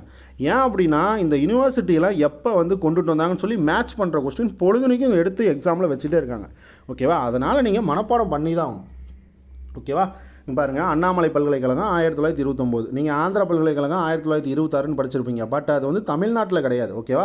இந்த லிஸ்ட்டு எல்லாமே பார்த்தீங்க அப்படின்னா தமிழ்நாட்டில் இருக்கக்கூடியது. அதனால தான் நம்ம பார்க்குறோம். அப்போ அண்ணாமலை பல்கலைக்கழகம் எப்போ அப்படின்னா 1929. சென்னை பல்கலைக்கழகம் எப்போ? சென்னை யூனிவர்சிட்டி புரட்சி 1857 புரட்சி எப்போ ஸ்டார்ட் பண்ணியிருப்பாங்களா? அப்போ 1857. மதுரை காமராஜர் பல்கலைக்கழகம் எப்போ? 1966. தமிழ்நாடு வேளாண் பல்கலைக்கழகம் 1971. காந்திய கிராம பல்கலைக்கழகம், காந்தி கிராம யூனிவர்சிட்டி அப்படிம்பாங்கள்ல, காந்திய கிராமிய பல்கலைக்கழகம், இது வந்து 1976. அண்ணா யூனிவர்சிட்டி எப்போ? 1978. அதான் அண்ணா பல்கலைக்கழகம். ஓகேவா? அண்ணா மலைன்னு கேட்டாங்கன்னா 1929. அண்ணா பல்கலைக்கழகம்னு கேட்டாங்கன்னா 1978. தஞ்சை தமிழ் பல்கலைக்கழகம் எம்ஜிஆர் காலத்தில் கொண்டு வந்திருப்பாங்களா? 1981. பாரதியார் பல்கலைக்கழகம் 1982. ஓகேவா? பாரதியார் பல்கலைக்கழகம் வந்து சட்டம்னு கேட்டாங்கன்னா 1981 சட்டத்தை போட்டிருப்பாங்க. பாரதியார் பல்கலைக்கழக சட்டம்னு போட்டு இம்ப்ளிமெண்ட் பண்ணதும் 1982 இம்ப்ளிமெண்ட் பண்ணியிருப்பாங்க. அதுதான் இங்கே கொடுத்துருக்காங்க. பாரதியார் பல்கலைக்கழகம் 1982. பாரதிதாசனும் அதே வருஷம் தான், 1982. திருச்சியில் வந்து பார்த்திங்கன்னா பாரதிதாசன் பல்கலைக்கழகத்தை அந்த மாதிரி சொல்லியிருப்பாங்க. அன்னை தெரசா மகளிர் கல்லூரி, இதுவும் ஒரு பல்கலைக்கழகம் தான். ஓகேவா? இது எப்போனா 1984. இதுவும் எம்ஜிஆர் காலகட்டத்தில் தான் வந்திருக்கும். அழகப்பா யூனிவர்சிட்டி அது 1985 1995 கிட்டத்தட்ட எம்ஜிஆர் ஆட்சி காலத்தில் தான் வந்து பார்த்திங்கன்னா நிறையா பல்கலைக்கழகங்கள் வந்து வந்திருக்கும். அதே மாதிரி டாக்டர் எம்ஜிஆர் மருத்துவ பல்கலைக்கழகம் அதுவுமே பார்த்திங்கன்னா 1987. ஓகேவா. அன்னை தெரசா எப்போ 1984ன்னு பார்த்தோம். அழகப்பா எப்போ பார்த்தோம், அது 1985 பார்த்தோம். அது மாதிரி எம்ஜிஆர் மருத்துவ பல்கலைக்கழகம் எப்போ பார்த்தோம், 1987ன்னு பார்த்தோம். அதே மாதிரி பார்த்திங்க அப்படின்னா அவினாஷி லிங்கம் மனையியல் பல்கலைக்கழகம் இது 1988 வரும். ஓகேவா. 1988 அவினாசிலிங்கம் மகளிர் மனையியல் பல்கலைக்கழகம். தமிழ்நாடு கால்நடை மருத்துவ அறிவியல் பல்கலைக்கழகம் இது எப்போ 1989. ஓகேவா. இது வந்து 1989. இந்த மாதிரி வந்து ஆளுநர் வந்து ஒருத்தர் இருப்பார். யார் அப்படின்னா நம்ம PC அலெக்சாண்டர் அப்படின்ட்டு ஒருத்தர் இருப்பார். ஓகேவா. PC அலெக்சாண்டர் இருப்பார். இவர் தான் வந்து இந்த இது ஸ்டார்ட் பண்ணுறதுக்கு கொஞ்சம் ஒத்துழைப்பு தருவார். ஓகேவா. PC Alexander. ஏன் அப்படின்னா உங்களுக்கே தெரியும் 1988லேருந்து 1989 காலகட்டத்தில் பார்த்திங்கன்னா ஆளுநர் வந்து ஒரு வருஷம் வந்து தமிழ்நாட்டில் ஆட்சி புரிஞ்சிருப்பார். ஓகேவா.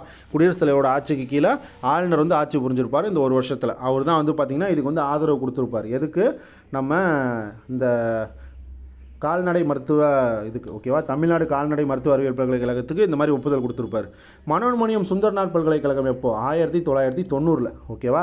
டாக்டர் அம்பேத்கர் சட்ட பல்கலைக்கழகம் இது 1996. பெரியார் பல்கலைக்கழகம் 1997. ஓகேவா. இந்த அம்பேத்கர் சட்ட பல்கலைக்கழகம் பார்த்துக்கோங்க 1996. அதே மாதிரி தமிழ்நாடு கால்நடை மருத்துவ பல்கலைக்கழகம்னு கேட்டாங்க அப்படின்னா 1989. ஓகேவா. அதே மாதிரி பார்த்திங்க அப்படின்னா மனோன்மணி சுந்தரனார் கேட்டாங்க அப்படின்னா 90. பெரியார் பல்கலைன்னு கேட்டாங்கன்னா 97. தமிழ் இணைய கல்விக் கழகம் அப்படின்னு கேட்டாங்க அப்படின்னா 2001. ஓகேவா. தமிழ் இணைய பல்கலைக்கழகம் 2001. திருவள்ளுவர் பல்கலைக்கழகம் 2002. ஓகேவா. திருவள்ளுவர் யூனிவர்சிட்டின்னு சொல்கிறாங்கல்ல, அது வந்து 2002. தமிழ்நாடு திறந்தவெளி பல்கலைக்கழகம்னு ஒன்று ஸ்டார்ட் பண்ணுவாங்க. அது எப்போனா 2003. ஓகேவா. அது எந்த வருஷம் 2003. இது மட்டும் இல்லாத IIT நிறுவனமும் நிறையா இருக்குது. சென்னையில் இருக்குது, திருச்சியில் இருக்குது, திருச்சி NIT இருக்குது, சென்னையில் வந்து பார்த்திங்க அப்படின்னா IIT இருக்குது. ஓகேவா. இதெல்லாம் வந்து பார்த்து வச்சுக்கோங்க. ஸோ இந்த ஏரியா வந்து பார்த்திங்க அப்படின்னா நமக்கு வந்து எக்ஸாம் பாயிண்ட் ஆஃப் வியூவில் இந்த ஏரியாவே இருக்குது பார்த்திங்களா, ரொம்ப ரொம்ப ரொம்ப முக்கியம். ஓகேவா. ஏன்னா வந்து மேட்ச்சில் வந்து பொழுதுனிக்குமே இது வந்து கேட்டுக்கிட்டே இருப்பாங்க. இது கேட்காத கொஸ்டினே கிடையாது. நிறையா கொஸ்டின் வந்து இது வந்து கேட்டாங்க. ஓகேவா. சரி, அடுத்து பாருங்கள். தரமும் தகுதியும்.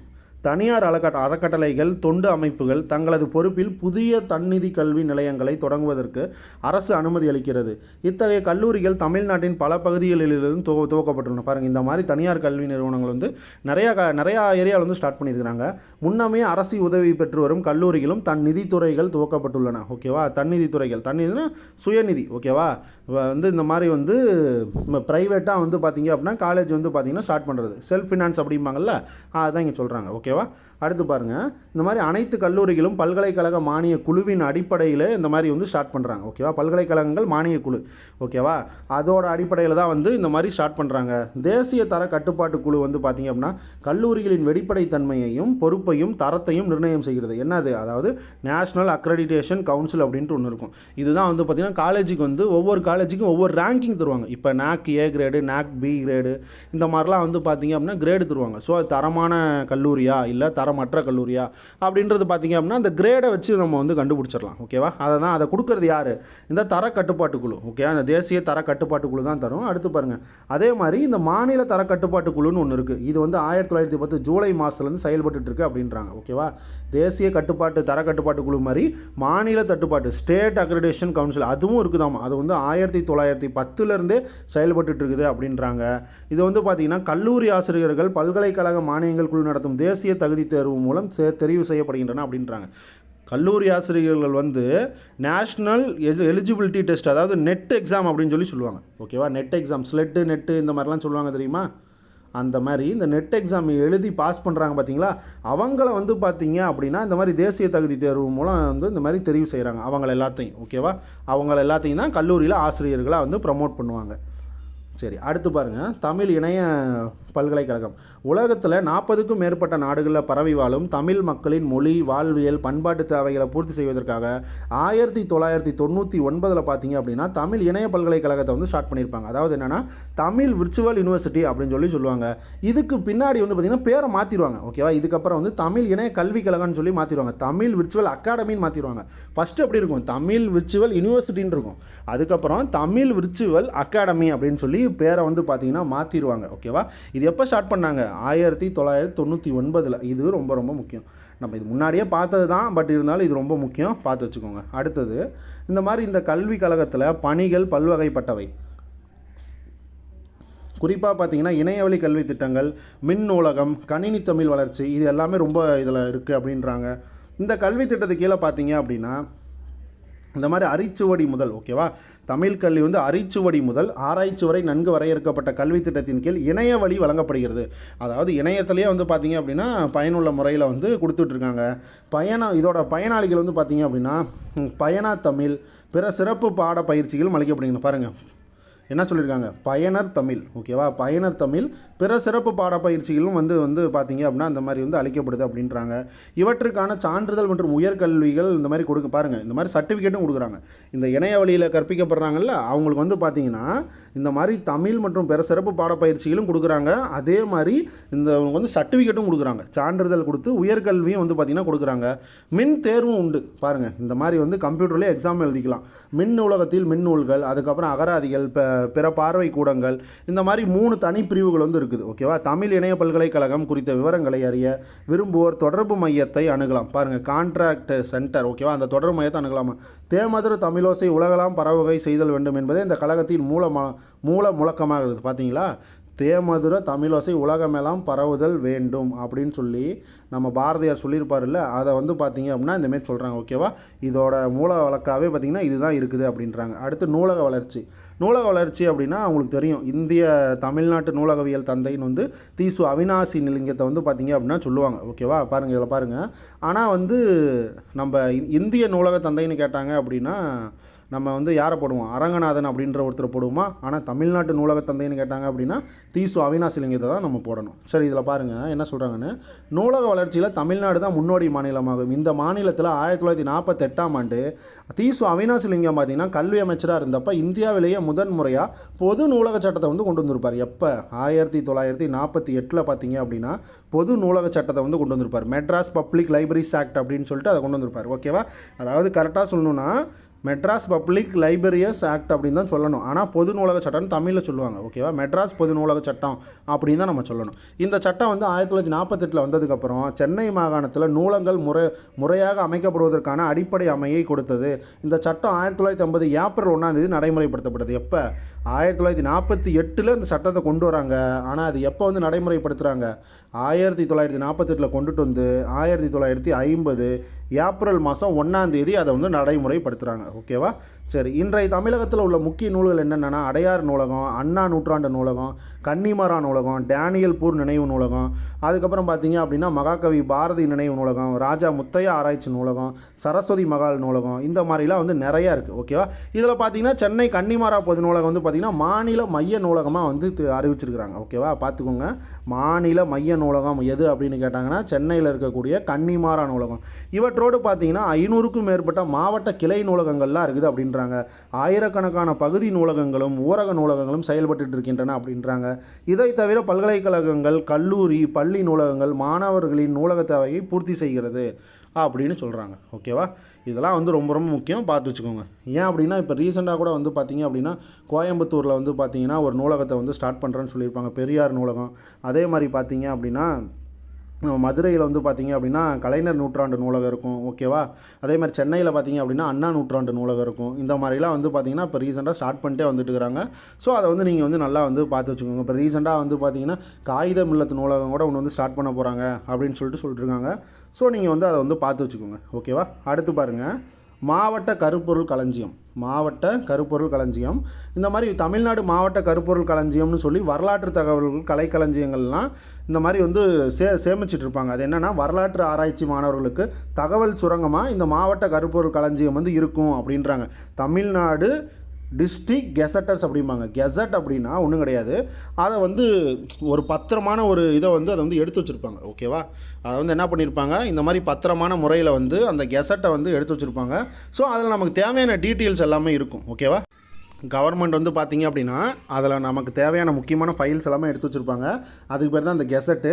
அந்த கெசட்டில் வந்து பார்த்திங்கன்னா எல்லாமே நமக்கு தேவையானது எல்லாமே அதில் இருக்கும். படிப்பு சம்மந்தப்பட்ட எல்லாமே அதில் இருக்கும். அதை தான் வந்து பார்த்திங்கன்னா வரலாற்று ஆராய்ச்சி மாணவர்களுக்கு தகவல் சுரங்கம் அப்படின்ட்டு சொல்லுவாங்க. ஓகேவா, வரலாற்று ஆராய்ச்சி பண்ணிகிட்டு இருக்கக்கூடிய மாணவர்களுக்கு இது ஒரு தகவல் சுரங்கம் அப்படிம்பாங்க. ஒவ்வொரு மாவட்டத்துக்கும் ஒரு கருப்பொருள் களஞ்சியம் வெளியிட வேண்டும் அப்படின்ற எண்ணம் வந்து 19ஆம் நூற்றாண்டில் ஆங்கிலேயரோட ஆட்சி காலத்திலேயே வந்து நமக்கு வந்து ஏற்படுது. எப்போ 19ஆம் நூற்றாண்டில் ஆங்கிலேயர் ஆட்சி காலத்தில் ஏற்படுது. அதுபடி பார்த்திங்கன்னா 1868 ஜேஹெச் நெல்சன் அப்படின்றவர் வந்து சென்னை மாவட்டத்தை கருப்பொருள் களஞ்சியத்தை வந்து முதல் பதிப்பை வெளியிடுறாரு. இது வந்து ரொம்ப முக்கியம்பா, கொஸ்டின் ஏரியா. ஓகேவா, சொல்கிறதெல்லாம் தயவு செஞ்சு நல்லா நோட் பண்ணி வச்சுக்கோங்க. ஓகேவா, முதல் மாவட்ட கருப்பொருள் களஞ்சியம் யார் வந்து ரிலீஸ் பண்ணியிருப்பாங்க அப்படின்னா ஜேஹெச் நெல்சன் அப்படின்றவர் இந்த மாதிரி ஃபஸ்ட்டு வந்து பார்த்திங்கன்னா ரிலீஸ் பண்ணியிருப்பார். ஸோ ரொம்ப ரொம்ப முக்கியம், அதை பார்த்து வச்சுக்கோங்க. அதை தொடர்ந்து பார்த்தீங்க அப்படின்னா இந்த மாதிரி வந்து தென்னார்காடு 1878, திருச்சி மாவட்டத்தில் 1878, செங்கல்பட்டு 1879, திருநெல்வேலி 1879, நீலகிரி 1880, வடார்காடு 1881, சேலம் 1883, தஞ்சாவூர் 1883, கோவை 1887, இந்த மாதிரி மாவட்ட கருப்பொருள் களஞ்சியங்கள்லாம் வந்து வெளியிட்டிருக்காங்க. ஓகேவா, இந்த மாதிரி வந்து மாவட்ட கருப்பொருள் களஞ்சியங்கள்லாம் வந்து வெளியிட்டிருக்காங்க. அடுத்து பாருங்கள், 1990களில் இந்த மாவட்ட கருப்பொருள் களஞ்சியங்கள் பழமைப்பட்டு போயின, எனவே இவை திருத்தி அமைக்கப்பட்டு விரிவுபடுத்தப்பட்டு புதிய மறுபதிப்பாக வெளியிடப்பட்டது அப்படின்றாங்க. ஓகேவா, எப்போ 1990 காலகட்டத்தில் இந்த கருப்பொருள் களஞ்சியங்கள்லாம் வந்து பழமையாயிருச்சு. அதனால் மறுபடியும் நம்ம வந்து திருத்தி அமைக்கணும். இப்போ இருக்க காலகட்டத்துக்கு தகுந்த மாதிரி அதை வந்து மாற்றணும்ல. ஸோ அதுக்கப்புறம் நல்லா அப்டேட் பண்ணணும்ல. அதனால் திருத்தி அமைக்கப்பட்டு விரிவுபடுத்தப்பட்டு புதிய பதிப்பாக வந்து பார்த்திங்கன்னா வெளியிட்டிருக்கிறாங்க. திருத்தப்பட்ட முதல் பதிப்பு பார்த்தீங்கன்னா 1906 வந்து வெளியானது அப்படின்றாங்க. இந்தியா விடுதலை பெற்ற பின் பல மாவட்ட கருப்பொருள் களஞ்சியங்கள் வெளியிடப்பட்டுள்ளன. இதற்கான பெருமையும் புகழும் அர்ப்பணிப்பு உணர்வுடன் பயன்கருதா பணியாற்றிய PS பாலிகாவையே சேரும் அப்படின்றாங்க. ஓகேவா, யார் PS பாலிகா அப்படின்ட்டு ஒருத்தர் இருக்காங்க, அவரையே வந்து சேரும் அப்படின்றாங்க. தமிழ்நாட்டில் சென்னை எழும்பூரில் உள்ள சென்னை ஆவண காப்பகம் வரலாற்று ஆய்வாளர்களின் சொர்க்கமாகும் அப்படின்றாங்க. பாருங்கள், தமிழ்நாட்டில் உள்ள சென்னை ஆவணங்கள் காப்பகம் ஓகேவா எங்கே இருக்குது, எழும்பூரில் இருக்குது. ஓகேவா, ஆவண காப்பகம் தமிழ்நாட்டில் இருக்கக்கூடிய சென்னை ஆவண காப்பகம் வந்து வரலாற்று ஆய்வாளர்களோட சொர்க்கம் அப்படின்றாங்க. ஓகேவா, பார்த்து வச்சுக்கோங்க. ஆனால் இந்த மாதிரி திருத்தப்பட்ட முதல் பதிப்பு எப்போ வெளியானதுன்னா 1906 வெளியானது. ஓகேவா, இதையும் நல்லா பார்த்து வச்சுக்கோங்க. ஓகேவா, சரி, அடுத்து பாருங்கள், இதழியல் வளர்ச்சி. இப்போ வந்து இதழ் பக்கம் வந்திருக்கும். ஓகே, இவ்வளோ நேரம் நூலகம் அப்படி இப்படின்னு பார்த்தோம், இப்போ இதழ் பக்கம் வந்திருக்கும். தமிழ்நாட்டில் இதழியல் தோற்றத்துக்கும் வளர்ச்சிக்கும் ஐரோப்பியர் குறிப்பாக கிறித்துவ சமய பரப்பாளர்கள் மூலம் காரணமாக இருந்தன. பாருங்கள், இந்த மாதிரி இதழ் வளர்ச்சிக்கு தோற்றத்துக்கும் வளர்ச்சிக்கும் பார்த்திங்கன்னா யார் காரணம், ஐரோப்பியர்களும் கிறித்துவ சமய பரப்பாளர்களும் தான் காரணம் அப்படின்றாங்க. அவர்களது முயற்சியால் துவக்கப்பட்ட கிறித்துவ சமய பிரச்சார கழகம் முதலில் 1831ஆம் ஆண்டு செய்தி இதழ் ஒன்றை வெளியிட்டது. பாருங்கள், 1831 முதல்ல ஒரு செய்தி இதழ் வந்து வெளியிடுறாங்க. ஓகேவா, 1831 இந்த யார் வெளியிடுறாங்க, கிறித்துவ சமய பிரச்சார கழகம். ஓகேவா, யார், கிறிஸ்துவ சமய பிரச்சார கழகம். இவங்க தான் வந்து பார்த்திங்க அப்படின்னா இந்த 1831 ஒரு செய்தி இதில் வந்து வெளியிடுறாங்க. இதுக்கப்புறம் பார்த்திங்கன்னா பின்னாடி மதராஸ் குரோனிக்கிள் அப்படின்ற பெயரில் தமிழில் வந்து வருது. ஓகேவா, எப்போ மதராஸ் குரோனிக்கிள் அப்படின்ற வந்து பேரில் வந்து மதராஸ் குரோனிக்கிள். ஓகேவா, இதை கிரானிக்கிள்னு கொடுத்துருவான், குரோனிக்கிள் பாருங்கள் இங்கே கொடுத்துருக்கான். ஓகேவா, அப்படின்ற பேரில் தமிழ்லையும் தெலுங்கில் வந்து இது பார்த்திங்கன்னா இந்த இதில் வெளியாகுது. ஓகேவா, தமிழ்லையும் தெலுங்குலையும் மதராஸ் குரோனிக்கிள் அப்படின்ற ஒரு பத்திரிக்கை வெளியாகுது. எப்போ 1835. ஓகேவா, 31 செய்தி இதழ் ஒன்று வெளியிடுறாங்க, 35 அது இதழாக மாறுது. இது அந்த வந்து இதழ்னு பேர் வச்சிடுறாங்க. ஓகேவா, 35 மதராஸ் குரோனிக்கிள் அப்படின்ற இதழ் இந்த மாதிரி 35 ரிலீஸ் ஆகுது. அதுக்கு பின்னாடி பார்த்தீங்க அப்படின்னா ராஜவர்த்தினி போதனை போன்ற பல தமிழ் இதழ்கள் வந்து பார்த்தீங்க அப்படின்னா கிழக்கிந்திய கம்பெனியோட ஆதரவோட வெளிவருது. கிழக்கிந்திய கம்பெனிகிட்ட ஆதரவு வாங்கி தமிழ் இதழ்கள்லாம் வந்து பார்த்திங்கன்னா ரிலீஸ் பண்ணுறாங்க. அதில் வந்து பார்த்திங்கன்னா முக்கியமானது என்னென்னா இந்த மாதிரி 1857 அப்புறம் பார்த்திங்கன்னா ஒரு சில இதெல்லாம் ரொம்ப முக்கியமானதாக இருக்கும். என்ன அப்படின்னா அந்த கலைமகள் இதழ்னு ஒன்று இருக்கும். ஓகேவா, கலைமகள் இதழ், இதை வந்து கேட்கலாம் எக்ஸ்பெக்டட் கொஸ்டினில். இந்த கொஸ்டினை நான் சொல்கிறேன், தயவு செஞ்சு பார்த்துக்கோங்க. இந்த கலைமகள் இதழ் வந்து யார் ஸ்டார்ட் பண்ணியிருப்பா அப்படின்னா கீவா ஜெகநாதன். ஓகேவா. இந்த கலைமகள் இதழ் அப்படின்றத யார் ஸ்டார்ட் பண்ணாங்க அப்படின்னா கீவா ஜெகநாதன். ஸோ கீவா ஜெகநாதனை பற்றி பார்த்தீங்க அப்படின்னா கொஸ்டின் கண்டிப்பாக ஏதாவது ஒரு கொஸ்டின் இருக்கும். இப்போ லாஸ்ட் குரூப் 4 வந்து பார்த்தீங்க அப்படின்னா ஒரு திருவள்ளுவரும் அப்படின்னு சொல்லிட்டு ஏதோ ஒரு நூல் ஒன்று எழுதியிருப்பார், திருவள்ளுவர் சம்மந்தப்பட்ட ஒரு நூல் எழுதியிருப்பார். அது வந்து கீவா ஜெகநாதன் தான் ஆன்சர் கீ கொடுத்துருந்தாங்க. ஸோ அதை வந்து பார்த்தீங்கன்னா நல்லா பார்த்து வச்சுக்கோங்க. ஓகேவா. கலைமகள் அப்படின்ற இதழ் நடத்துனது யார்? கீவா ஜெகநாதன். 1934 தினமணி அப்படின்ற ஒரு இதழை வந்து தொடங்கினது யாருன்னா டிஎஸ் சொக்கலிங்கமும் சிவராமன் அப்படின்றவரும் வந்து பார்த்தீங்கன்னா தொடங்கியிருப்பாங்க. ஓகேவா. தினமணி அப்படின்ற இதில் யார் தொடங்கியிருப்பாங்க? டிஎஸ் சொக்கலிங்கம், சிவராமன் 2 பேரும் பார்த்தீங்கன்னா ஸ்டார்ட் பண்ணியிருப்பாங்க. சரி, ஓகே, நம்ம அடுத்து போகலாம். பாருங்கள், 1857 பெருங்கிளர்ச்சிக்கு பிறகு குறிப்பாக தமிழ்நாட்டு ஓகேவா நாட்டு மொழி செய்தி இதழ்கள் சட்டம் ஓகேவா நடைமுறைப்படுத்தப்பட்ட பின்னர் தமிழ்நாட்டில் 100க்கும் மேற்பட்ட தமிழ் இதழ்கள் வெளிவந்தன. பாருங்கள், அதாவது என்னென்னா நாட்டு மொழி செய்தி இதழ்கள் சட்டம்னு ஒன்று கொண்டு வராங்க. ஓகேவா. நாட்டு மொழி செய்தி இதழ்கள் சட்டம். ஓகேவா. செய்தி இதழ்கள் சட்டம்னு ஒன்று கொண்டு வராங்க. எப்போ? 1879. ஓகேவா. எந்த வருஷம்? 1879 வந்து செய்தி இதழ்கள் சட்டம்னு ஒன்று கொண்டு வராங்க. அதுபடி பார்த்தீங்க அப்படின்னா தமிழில் வந்து நிறைய இதழ்கள் வந்து வெளிவருது. எல்லாம் எந்த இதழ்? தமிழ் இதழ்கள் வந்து நிறைய வெளிவருது. அதில் வந்து பார்த்திங்கன்னா முக்கியமான இதில் என்னென்னா 1879 ஹிந்து அப்படின்ற ஆங்கில இதில் தொடங்கிய சுப்பிரமணிய ஐயர் 1882 சுதேசமித்ரன்ற வார இதில் வெளியிடுறாரு. ஆக்சுவலாக வந்து இயர் வந்து பார்த்திங்கன்னா இது வந்து வெங்கடேசன் சார் புக்கில் இந்த இயர் தான் கொடுத்துருக்காங்க. பட் நம்ம ஸ்கூல் புக்கில் இருக்கிறதையும் பார்த்து வச்சுக்கலாம். ஹிந்து வந்து பார்த்திங்க அப்படின்னா 1878 ஹிந்து நியூஸ் பேப்பரை தொடங்கியிருப்பார். யார்? நம்ம ஜி சுப்பிரமணிய ஐயர் அவர்களோட 4 நண்பர்களோட சேர்ந்து ஸ்டார்ட் பண்ணியிருப்பாங்கன்னு சொல்லி நம்ம 10th சோசியல் புக்கில் படிச்சிருப்போம் 1878. அதே மாதிரி சுதேசமித்திரன் எப்போ ஸ்டார்ட் பண்ணியிருப்பார் அப்படின்னா 1891 சுதேசமித்திரனை வந்து இந்த மாதிரி வந்து ஸ்டார்ட் பண்ணியிருப்பார் அப்படின்னு சொல்லி பார்த்துருப்போம்.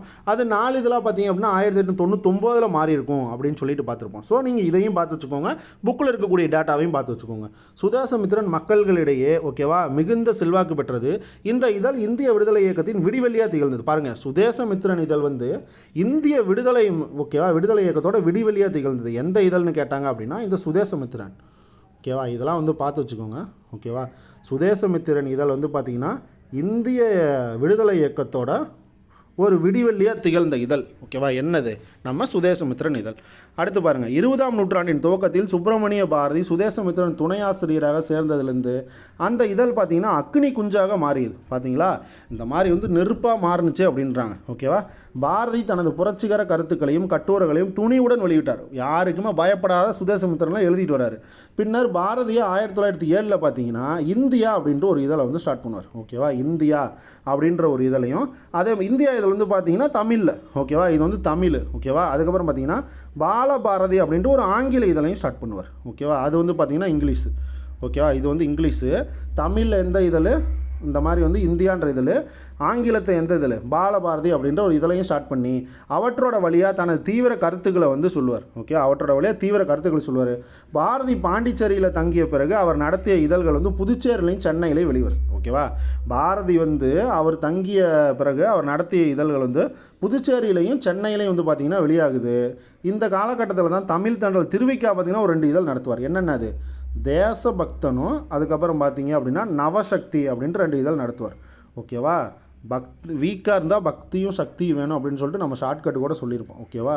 வீக்காக இருந்தால் ஓகேவா ஒரு மனுஷன் ரொம்ப வீக்காக இருந்தால் அவனுக்கு வந்து கடவுள் பக்தியும் சக்தியும் கொஞ்சம் வேணும் அப்படின்னு சொல்லிட்டு நம்ம வந்து ஷார்ட்கட் வச்சுருப்போம். ஓகேவா. பக்தி அப்படின்னா தேசபக்தன், சக்தி அப்படின்னா நவசக்தி, வீக்கா அப்படின்னா திருவிக்கா. ஓகேவா. இதை வந்து ஞாபகம் வச்சுக்கோங்க. அட்லீஸ்ட் இது ரொம்ப டம்மி கொஸ்டின் தான், பட் இருந்தாலும் ஞாபகம் இல்லைன்னா இந்த மாதிரி ஞாபகம் வச்சுக்கோங்க. ஓகேவா. இந்த மாதிரி தமிழ் தண்டல் திருவிக்கா வந்து துவக்கிய தேசபக்தன் மற்றும் நவசக்தி இதழ்கள் சீர்திருத்த கருத்துக்களோடு இலக்கியத்துறையும் வளர காரணமாக இருந்தன. கல்கியின் கவிதைகள் நவசக்தியில் வெளிவந்து மக்களிடையே பெரிய பரபரப்பை ஏற்படுத்தியது. நம்ம கல்கி கிருஷ்ணமூர்த்தி இருக்கார் இல்லை, அவரோட கவிதைகள்லாம் வந்து பார்த்திங்கன்னா நவசக்தி இதழ்களில் வெளிவருது. மக்கள்கிட்ட வந்து ஒரு பெரிய பரபரப்பை ஏற்படுத்துது. அதே மாதிரி பார்த்திங்கன்னா கலைமகள் இதழோட ஆசிரியர் கீவா ஜெகநாதன் இலக்கிய வளர்ச்சிக்கு பெரும் தொண்டாற்றினார். பார்த்தீங்களா, கலைமகள் அப்படின்ற இதழோட ஆசிரியர் யார்? ஓகேவா. இப்போ பார்த்தீங்களா, நம்ம முன்ன தான் சொன்னோம் கலைமகள் அப்படின்ற ஒரு இதழோட ஆசிரியர் யார்? கீவா ஜெகநாதன். அவர் வந்து இலக்கிய வளர்ச்சிக்கு பெரும் தொண்டாற்றுறாரு. 1926 வெளியிட்ட வரதராஜன் நாயுடு தொடங்கிய தமிழ்நாடு வார இதழ் பாருங்கள், ரொம்ப ரொம்ப ரொம்ப முக்கியம். ஓகேவா.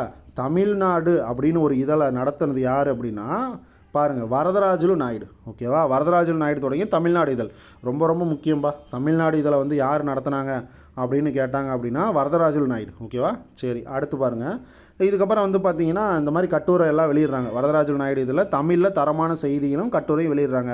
1934 வந்து பார்த்திங்கன்னா சிவராமனும் ஆசிரியர்களாக கொண்டு, ஓகேவா, சொக்கலிங்கத்தையும் சிவராமனையும் ஆசிரியராக கொண்டு தினமணி இதழ் வந்து பார்த்திங்க அப்படின்னா நடத்துகிறாங்க. ஓகேவா? தினமணி அப்படின்ற தமிழக மக்களிடையே விழிப்புணர்வையும் தேசப்பற்றையும் பரப்புவதுடன் தமிழில் இதழியல் எல்லையை வெகுவாக விரிவடைச்சது எது? நம்ம தினமணி இதழ். ஓகேவா? இது யார் யார்? டிஎஸ் சொக்கலிங்கம், அதுக்கப்புறம் பார்த்திங்கன்னா சிவராமன். ரெண்டு பற்றியும் ஞாபகம் வச்சுக்கோங்க. பார்த்துட்டு இருக்க ஏரியா ரொம்ப ரொம்ப முக்கியமான ஏரியா. ஸோ பாருங்கள். அடுத்தது 1916 பார்த்தீங்க அப்படின்னா பிராமணர் அல்லாதோர் நலன்களை காப்பாற்றுறதுக்காக நீதி கட்சி தோற்றுவிக்கப்பட்டிருக்கும். அப்போ பார்த்தீங்கன்னா நீதி கட்சி மக்கள்கிட்ட செல்வாக்கு பெற்ற தென்னிந்திய நல உரிமை கூட்டமைப்பு இந்த மாதிரி வந்து ஒரு 3 இதழை வந்து தொடங்கியிருப்பாங்க. என்னென்னது? அதாவது திராவிடன் அப்படின்னு சொல்லிட்டு ஒரு இதழை வந்து பார்த்திங்க அப்படின்னா நடத்துவாங்க. இது வந்து தமிழில் வந்து நடத்துவாங்க. ஓகேவா? திராவிடத்துலேருந்து தமிழில் நடத்துவாங்க. அதே மாதிரி ஆந்திர பிரகாசிகா அப்படின்னு ஒரு இதழ் வந்து நடத்துவாங்க. ஓகேவா? ஆந்திர பிரகாசிகா இதழ் வந்து பார்த்திங்க அப்படின்னா தெலுங்கில் வந்து பார்த்திங்க அப்படின்னு நடத்துவாங்க. இது மட்டும் இல்லாத ஜஸ்டிஸ் அப்படின்ற ஒரு இதழ் வந்து பார்த்திங்கன்னா இங்கிலீஷில் வந்து நடத்துவாங்க. ஓகேவா? இது வந்து பார்த்திங்க அப்படின்னா இங்கிலீஷ். இந்த 3க்கும் ஒவ்வொரு பதிப்பாசிரியர் வந்து இருப்பாங்க. ஓகேவா? இப்போ திராவிடன் எடுத்துக்கிட்டிங்க அப்படின்னா பக்தவச்சல பிள்ளை அப்படின்றவர் ஒருத்தர் வந்து இந்த மாதிரி அதோட பதிப்பாசிரியராக இருப்பார். ஓகேவா? நீதின்னு எடுத்துக்கிட்டிங்க அப்படின்னா டிஎம் நாயர் வந்து இருப்பார். ஓகேவா? நம்ம டிஎம் நாயர் வந்து இருப்பார். இதுக்கு வந்து பதிப்பாசிரியராக. ஆந்திர பிரகாசிகா தெலுங்கில் வந்து பார்த்திங்கன்னா பார்த்தசாரதி நாயுடு அப்படின்ற ஒருத்தர் வந்து இருப்பார். ஓகேவா? பதிப்பாசிரியராக. சரி, அடுத்து பாருங்கள். இந்த மாதிரி நீதி கட்சியோட கொள்கைகள்லாம் இந்த 3 பத்திரிகையும் பிரச்சாரம் செஞ்சுட்டு வந்திருக்கும். இந்த காலகட்டத்தில் அன்னிபெசன்ட் அம்மையார் தோற்றுவிக்கப்பட்ட சுயாட்சி சங்கம் வந்து பார்த்திங்கன்னா நியூ இந்தியா அப்படின்ற இதழ் மூலம் அவரது அரசாங்க எதிர்ப்பை கருத்துக்களிடையே வெளியிட்டார். பார்த்தீங்களா? நியூ இந்தியா, ஓகேவா, காமன்வீல் அப்படின்னு சொல்லிட்டு சொல்லியிருப்பாங்க. இந்த காமன்வீல் தான் வந்து பார்த்திங்கன்னா ஃபஸ்ட்டு அவங்க ஸ்டார்ட் பண்ணியிருப்பாங்க. ஓகேவா? காமன்வீல் அப்படின்ற இதை வந்து பார்த்திங்கன்னா 1914 ஸ்டார்ட் பண்ணியிருப்பாங்க. இந்த நியூ இந்தியான்ற இதில் 1915 வந்து பார்த்திங்கன்னா ஸ்டார்ட் பண்ணியிருப்பாங்க அன்னிபெசன்ட். ஓகேவா? இது ரொம்ப முக்கியம். ஒரு ப்ரீவியஸ் இயர் கொஸ்டினில் எப்படி கேட்டிருந்தாங்க அப்படின்னா இந்த காமன்வீல் அப்படின்றது வந்து பொது வாழ்வு அப்படின்னு சொல்லி கொடுத்துருப்பாங்க. ஓகேவா? நம்ம எத்திக்ஸ் புக்கில் வந்து பார்த்திங்கன்னா பொது வாழ்வு அப்படின்ற இதில் வந்து யார் நடத்தியிருப்பாங்க அப்படின்னு சொல்லிட்டு டீட்டெயில் கொடுத்துருப்பாங்க. பொது வாழ்வு அப்படின்னா இந்த காமன்வீல் அப்படின்னு சொல்கிறோம் பார்த்தீங்களா? ஓகேவா? காமன் வீல் அப்படின்னு சொல்கிறோம் பார்த்தீங்களா? இதோட தமிழ் நேம் தான் வந்து பொதுவாழ்வு. ஓகேவா? நம்ம வந்துட்டு பொதுவாழ்வுன்ற பத்திரிக்கை யார் நடத்திருக்காங்கன்னு தெரியலையே அப்படின்னு சொல்லிட்டு நம்ம நினச்சிட்டு இருப்போம். ஸோ அதை பார்த்து வச்சுக்கோங்க. பொதுவாழ்வு அப்படின்னா காமன் வீலோட பேர் தான் தமிழ் வந்து பொதுவாழ்வுன்னு சொல்கிறாங்க. அதை நடத்துனது யாருன்னா இந்த அன்னிபெசன்ட் அம்மையார் தான். ஓகேவா? ஞாபகம் வச்சுக்கோங்க. ஓகேவா? சுயமரியாதை இயக்கத்தை துவங்கிய ஈவே ராமசாமி பெரியார் அவரது சமூக சீர்திருத்த கருத்துக்களை வந்து குடியரசு இதழையும் அதுக்கப்புறம் புரட்சின்ற இதழையும் வெளியிடுவார். ஏன் அப்படின்னா குடியரசு இதழ் பார்த்திங்கன்னா தமிழ். ஓகேவா? குடியரசு இதழ் தமிழ், புரட்சி வந்து பார்த்திங்கன்னா ஆங்கிலம், இங்கிலீஷ். ஓகேவா? அதே மாதிரி ரிவோல்ட்டுன்னு ஒரு இதழ் இருக்கும். அதுவுமே வந்து பார்த்திங்க அப்படின்னா இங்கிலீஷில் தான் இருக்கும். ஓகேவா? புரட்சின்ற இதழ் வந்து பார்த்திங்கன்னா இங்கிலீஷ் தான். இதை வந்து நல்லா பார்த்து வச்சுக்கோங்க. சுயமரியாதை இயக்கத்தோட அதிகாரப்பூர்வ இதழ் எதுன்னு கேட்டாங்கன்னா இந்த குடியரசு தான். ஓகேவா? இதை வந்து நம்மளே படிச்சிருப்போம். இதை வந்து பார்த்து வச்சுக்கோங்க. அதே போன்று பாண்டிச்சேரியிலேருந்து வெளியான புதுவை முரசு. ஓகேவா? பாண்டிச்சேரியிலேருந்து புதுவை முரசுன்னு ஒரு இதழ் வெளியாகுது. காரைக்குடியிலேருந்து சண்டமாருதம், குமரன், ஊழியன் இந்த மாதிரி இதழ்களும் வந்து சுயமரியாதை இயக்க கருத்துக்களுக்கு ஆதரவான செய்திகளையும் கட்டுரைகளையும் வந்து வெளியிடுது. ஓகேவா? சரி, அடுத்து பாருங்கள். வஉசியின் பிள்ளை. ஓகே, வஉசி சிதம்பரம் பிள்ளை வந்து பார்த்திங்க அப்படின்னா இந்திய விடுதலை போராட தீவிரமாக பங்கேற்ற போது பாரதியார் அவர் நடத்திய இந்தியா இதழில் முதல்ல கருத்து படங்களை வெளியிடுறார். ரொம்ப ரொம்ப ரொம்ப முக்கியமான டேட்டா. பாரதியார் வந்து கருத்து படங்களை வெளியிட்ட இதழ் எது? இந்தியா அப்படின்ற இதழில் தான் வந்து பார்த்திங்க அப்படின்னா பாரதியார் வந்து முதல்ல கருத்து படங்களை ரிலீஸ் பண்ணியிருப்பார். கார்ட்டூன் படங்களை ரிலீஸ் பண்ணியிருப்பார். வஉசிக்கு ஆதரவாக வந்து கட்டுரையும் அதில் எழுதியிருப்பார். 1935 தோழர்ப்பா ஜீவானந்தர் இருக்கிறார் பார்த்தீங்களா? அவர் என்ன பண்ணுவார்னா ஒரு இதழுக்கு ஆசிரியராக இருப்பார். எந்த இதழுக்கு? ஜனசக்தி அப்படின்ற ஒரு இதழுக்கு. இதெல்லாம் ரொம்ப ரொம்ப முக்கியமான ஏரியா, பார்த்து வச்சுக்கோங்க. ஜனசக்தி இதழின் ஆசிரியர் யார் அப்படின்னா தோழர்ப்பா ஜீவானந்தம். ஓகேவா? ரொம்ப முக்கியம். ஸோ நீங்கள் இதை பார்த்து வச்சுக்கிறது ரொம்ப நல்லது.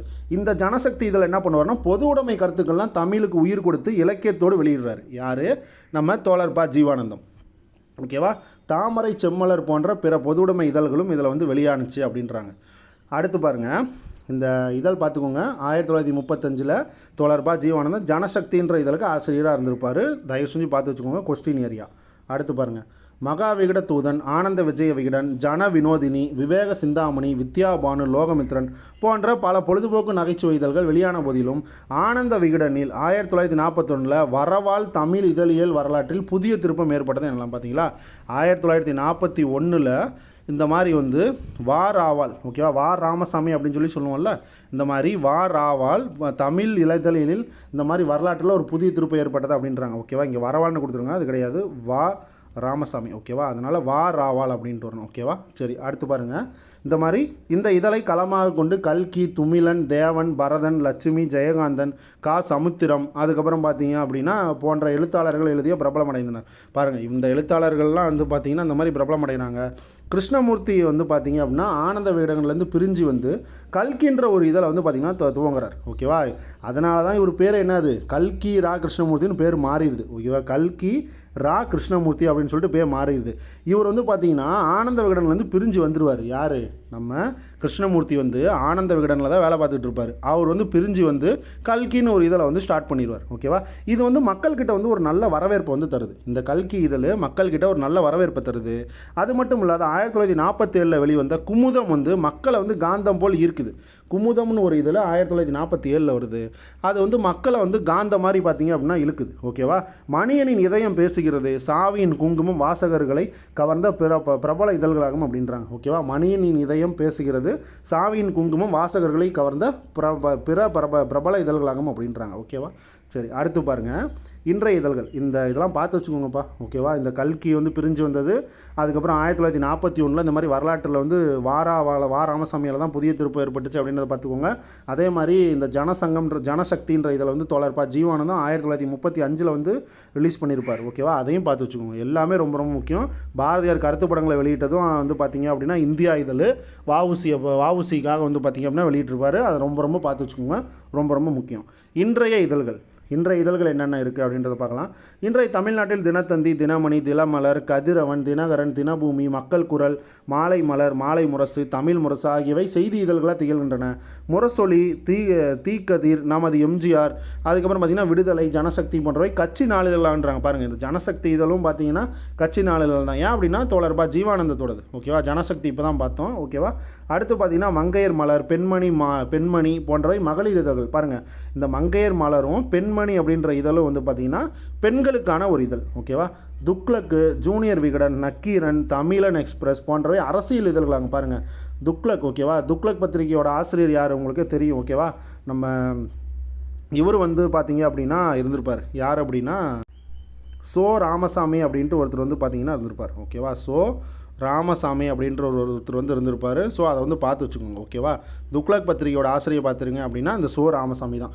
அவரும் வந்து பார்த்திங்கன்னா ஒரு வெயிட்டான ஆளாக இருந்திருப்பார். ஓகேவா, பழைய திரைப்படங்கள்லாம் கூட அவர் வந்து நடிச்சிருப்பார். துக்ளக், ஜூனியர் விகடன், அதுக்கப்புறம் நக்கீரன், தமிழன் எக்ஸ்பிரஸ், இதெல்லாம் அரசியல் சார்ந்த இதழ்கள். கலைக்கதிர், கல்வி அறிவியல், இது வந்து பார்த்திங்கன்னா கலைக்கதிர் அப்படின்ற ஒன்று வந்து கல்வி அறிவியல் சம்மந்தப்பட்ட ஒரு இதழ். ஓகேவா, இதை தவிர ஜோசியம், ஆன்மீகம், விவசாயம், வேலைவாய்ப்பு இது ஆகியவற்றுக்கான இதழ்களும் நிறைய வெளிவருது. குமுதம். ஓகேவா, குமுதம் ரிப்போர்ட்டர் வந்து வாரம் 2 முறை வந்து வெளியாகுது. பாருங்கள், குமுதம் இதில் வந்து பார்த்திங்க அப்படின்னா 2 டைம் வந்து பார்த்திங்கன்னா வாரத்தில் வெளியாகுது.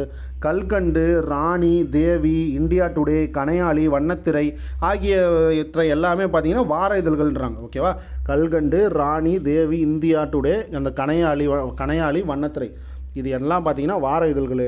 சினிமா எக்ஸ்பிரஸ், பேசும் படம், ராணி முத்து, ராணி காமிக்ஸு, தேவியின் கண்மணி, அவள் விகடன், சிநேகிதி, மங்கை, பெண்மணி, மஞ்சரி, அதுக்கப்புறம் பார்த்திங்க அப்படின்னா பசுமை விகடன், பக்தி, ஞானபூமி, கோகுலம், சுட்டி விகடன், அம்புலி மாமா, தமிழ் கம்ப்யூட்டர், இதெல்லாம் வந்து பார்த்திங்க அப்படின்னா 2 வாரம். ஓகேவா, 2 வாரம் மாத இதழ்களாகும் அப்படின்றாங்க. ஓகேவா, 2 வாரத்தில் வரக்கூடிய மாத இதழ்கள் இது அப்படின்னு சொல்கிறாங்க. அடுத்து பாருங்கள், பல நாளிதழ்கள் வந்து பார்த்திங்கன்னா வார இதழ்களை வந்து வெளியிடுறாங்க. வாழ்க்கையின் அழுத்தங்களையும் அன்றாட பிரச்சனைகளையும் எதிர்கொள்ள முடியாதவர்கள் தினபலன், வாரபலன், மாத பலன், ராசி பலன், கிரக பயிற்சிகள் பார்த்து தற்காலிக திருப்தி அடைகின்றனர். இந்த மாதிரி வந்து இதுக்கும் வந்து வெளியிடுறாங்க. ஓகே, அந்த ராசி பலன்கள்லாம் வெளியிடுவாங்கள்ல, இந்த ஆன்மீக கதிர் புத்தகம், இந்த மாதிரிலாம் வந்து பார்த்திங்கன்னா இந்த டீட்டெயிலாக நிறையா சொல்லியிருப்பாங்க. ஓகேவா, வார பலன், மாத பலன், ராசி பலன், இந்த மாதிரி கிரக பயிற்சிகள், குரு பயிற்சி, சனி பயிற்சி, இதெல்லாம் சொல்கிறாங்கல்ல, சுக்கிரன் இடப்பெயர்ச்சி, இது எல்லாத்தையும் இந்த மாதிரி சொல்லுவாங்க. ஓகேவா, அடுத்து பாருங்கள், விளையாட்டு பொழுதுபோக்கு, பன்னாட்டு விளையாட்டுகள். விளையாட்டு பொழுதுபோக்கும் தமிழர்களோடு பிறந்தவை. விளையாட்டும் பொழுதுபோக்கும் தமிழர்களோடு பிறந்தவை. இவை தமிழ்நாட்டு வரலாற்றில் குறிப்பிட்ட இடத்தை பெற்றுள்ளது. பண்டைய கால தமிழர்கள் பெண்களும் இளைஞர்களும் நீராடல், கிணற்றுக்குள் குதித்து மணல் கொண்டு வரல், வேட்டையாடல், ஏறுதழுதல் போன்ற விளையாட்டு வீரர்களில் பங்கேற்றல், பந்தாடுதல், கலங்காடுதல், ஓரையாடுதல், அதுக்கப்புறம் வண்டல் இழைத்தல், ஓகேவா, அதுக்கப்புறம் முக்கால் சிறுதேர் இழுத்தல், கிளிகிளி ஆடல், கோழிச்சண்டை போன்ற விளையாட்டுகளிலும் பொழுதுபோக்கிலும் ஆண்கள் பெண்கள் சிறுவர்கள் ஆர்வத்துடன் பங்கேற்றனர் அப்படின்றாங்க. இதெல்லாம் பார்த்திங்கன்னா எத்திக்ஸ் புக்கில் இருக்கும். ஸோ நீங்கள் பார்த்து வச்சுக்கோங்க. அடுத்து பாருங்கள், இன்றைய விளையாட்டுகள். இன்றைய தமிழ்நாட்டில் பல பண்டைய விளையாட்டுகள் மறைந்து பல புதிய விளையாட்டுகள் இளைஞர்களின் கவனத்தை கவர்ந்துள்ளன. குறிப்பாக பார்த்திங்கன்னா கிரிக்கெட்டு, கால்பந்து, கூடைப்பந்து, ஹாக்கி, கபடி, உயரம் தாண்டுதல், நீளம் தாண்டுதல், ஓட்டப்பந்தயம், ஈட்டி எறிதல், உலக குண்டு எறிதல், இதெல்லாம் பார்த்திங்கன்னா இப்போ இருக்கக்கூடிய விளையாட்டு நடைமுறையில் இருக்குது அப்படின்றாங்க.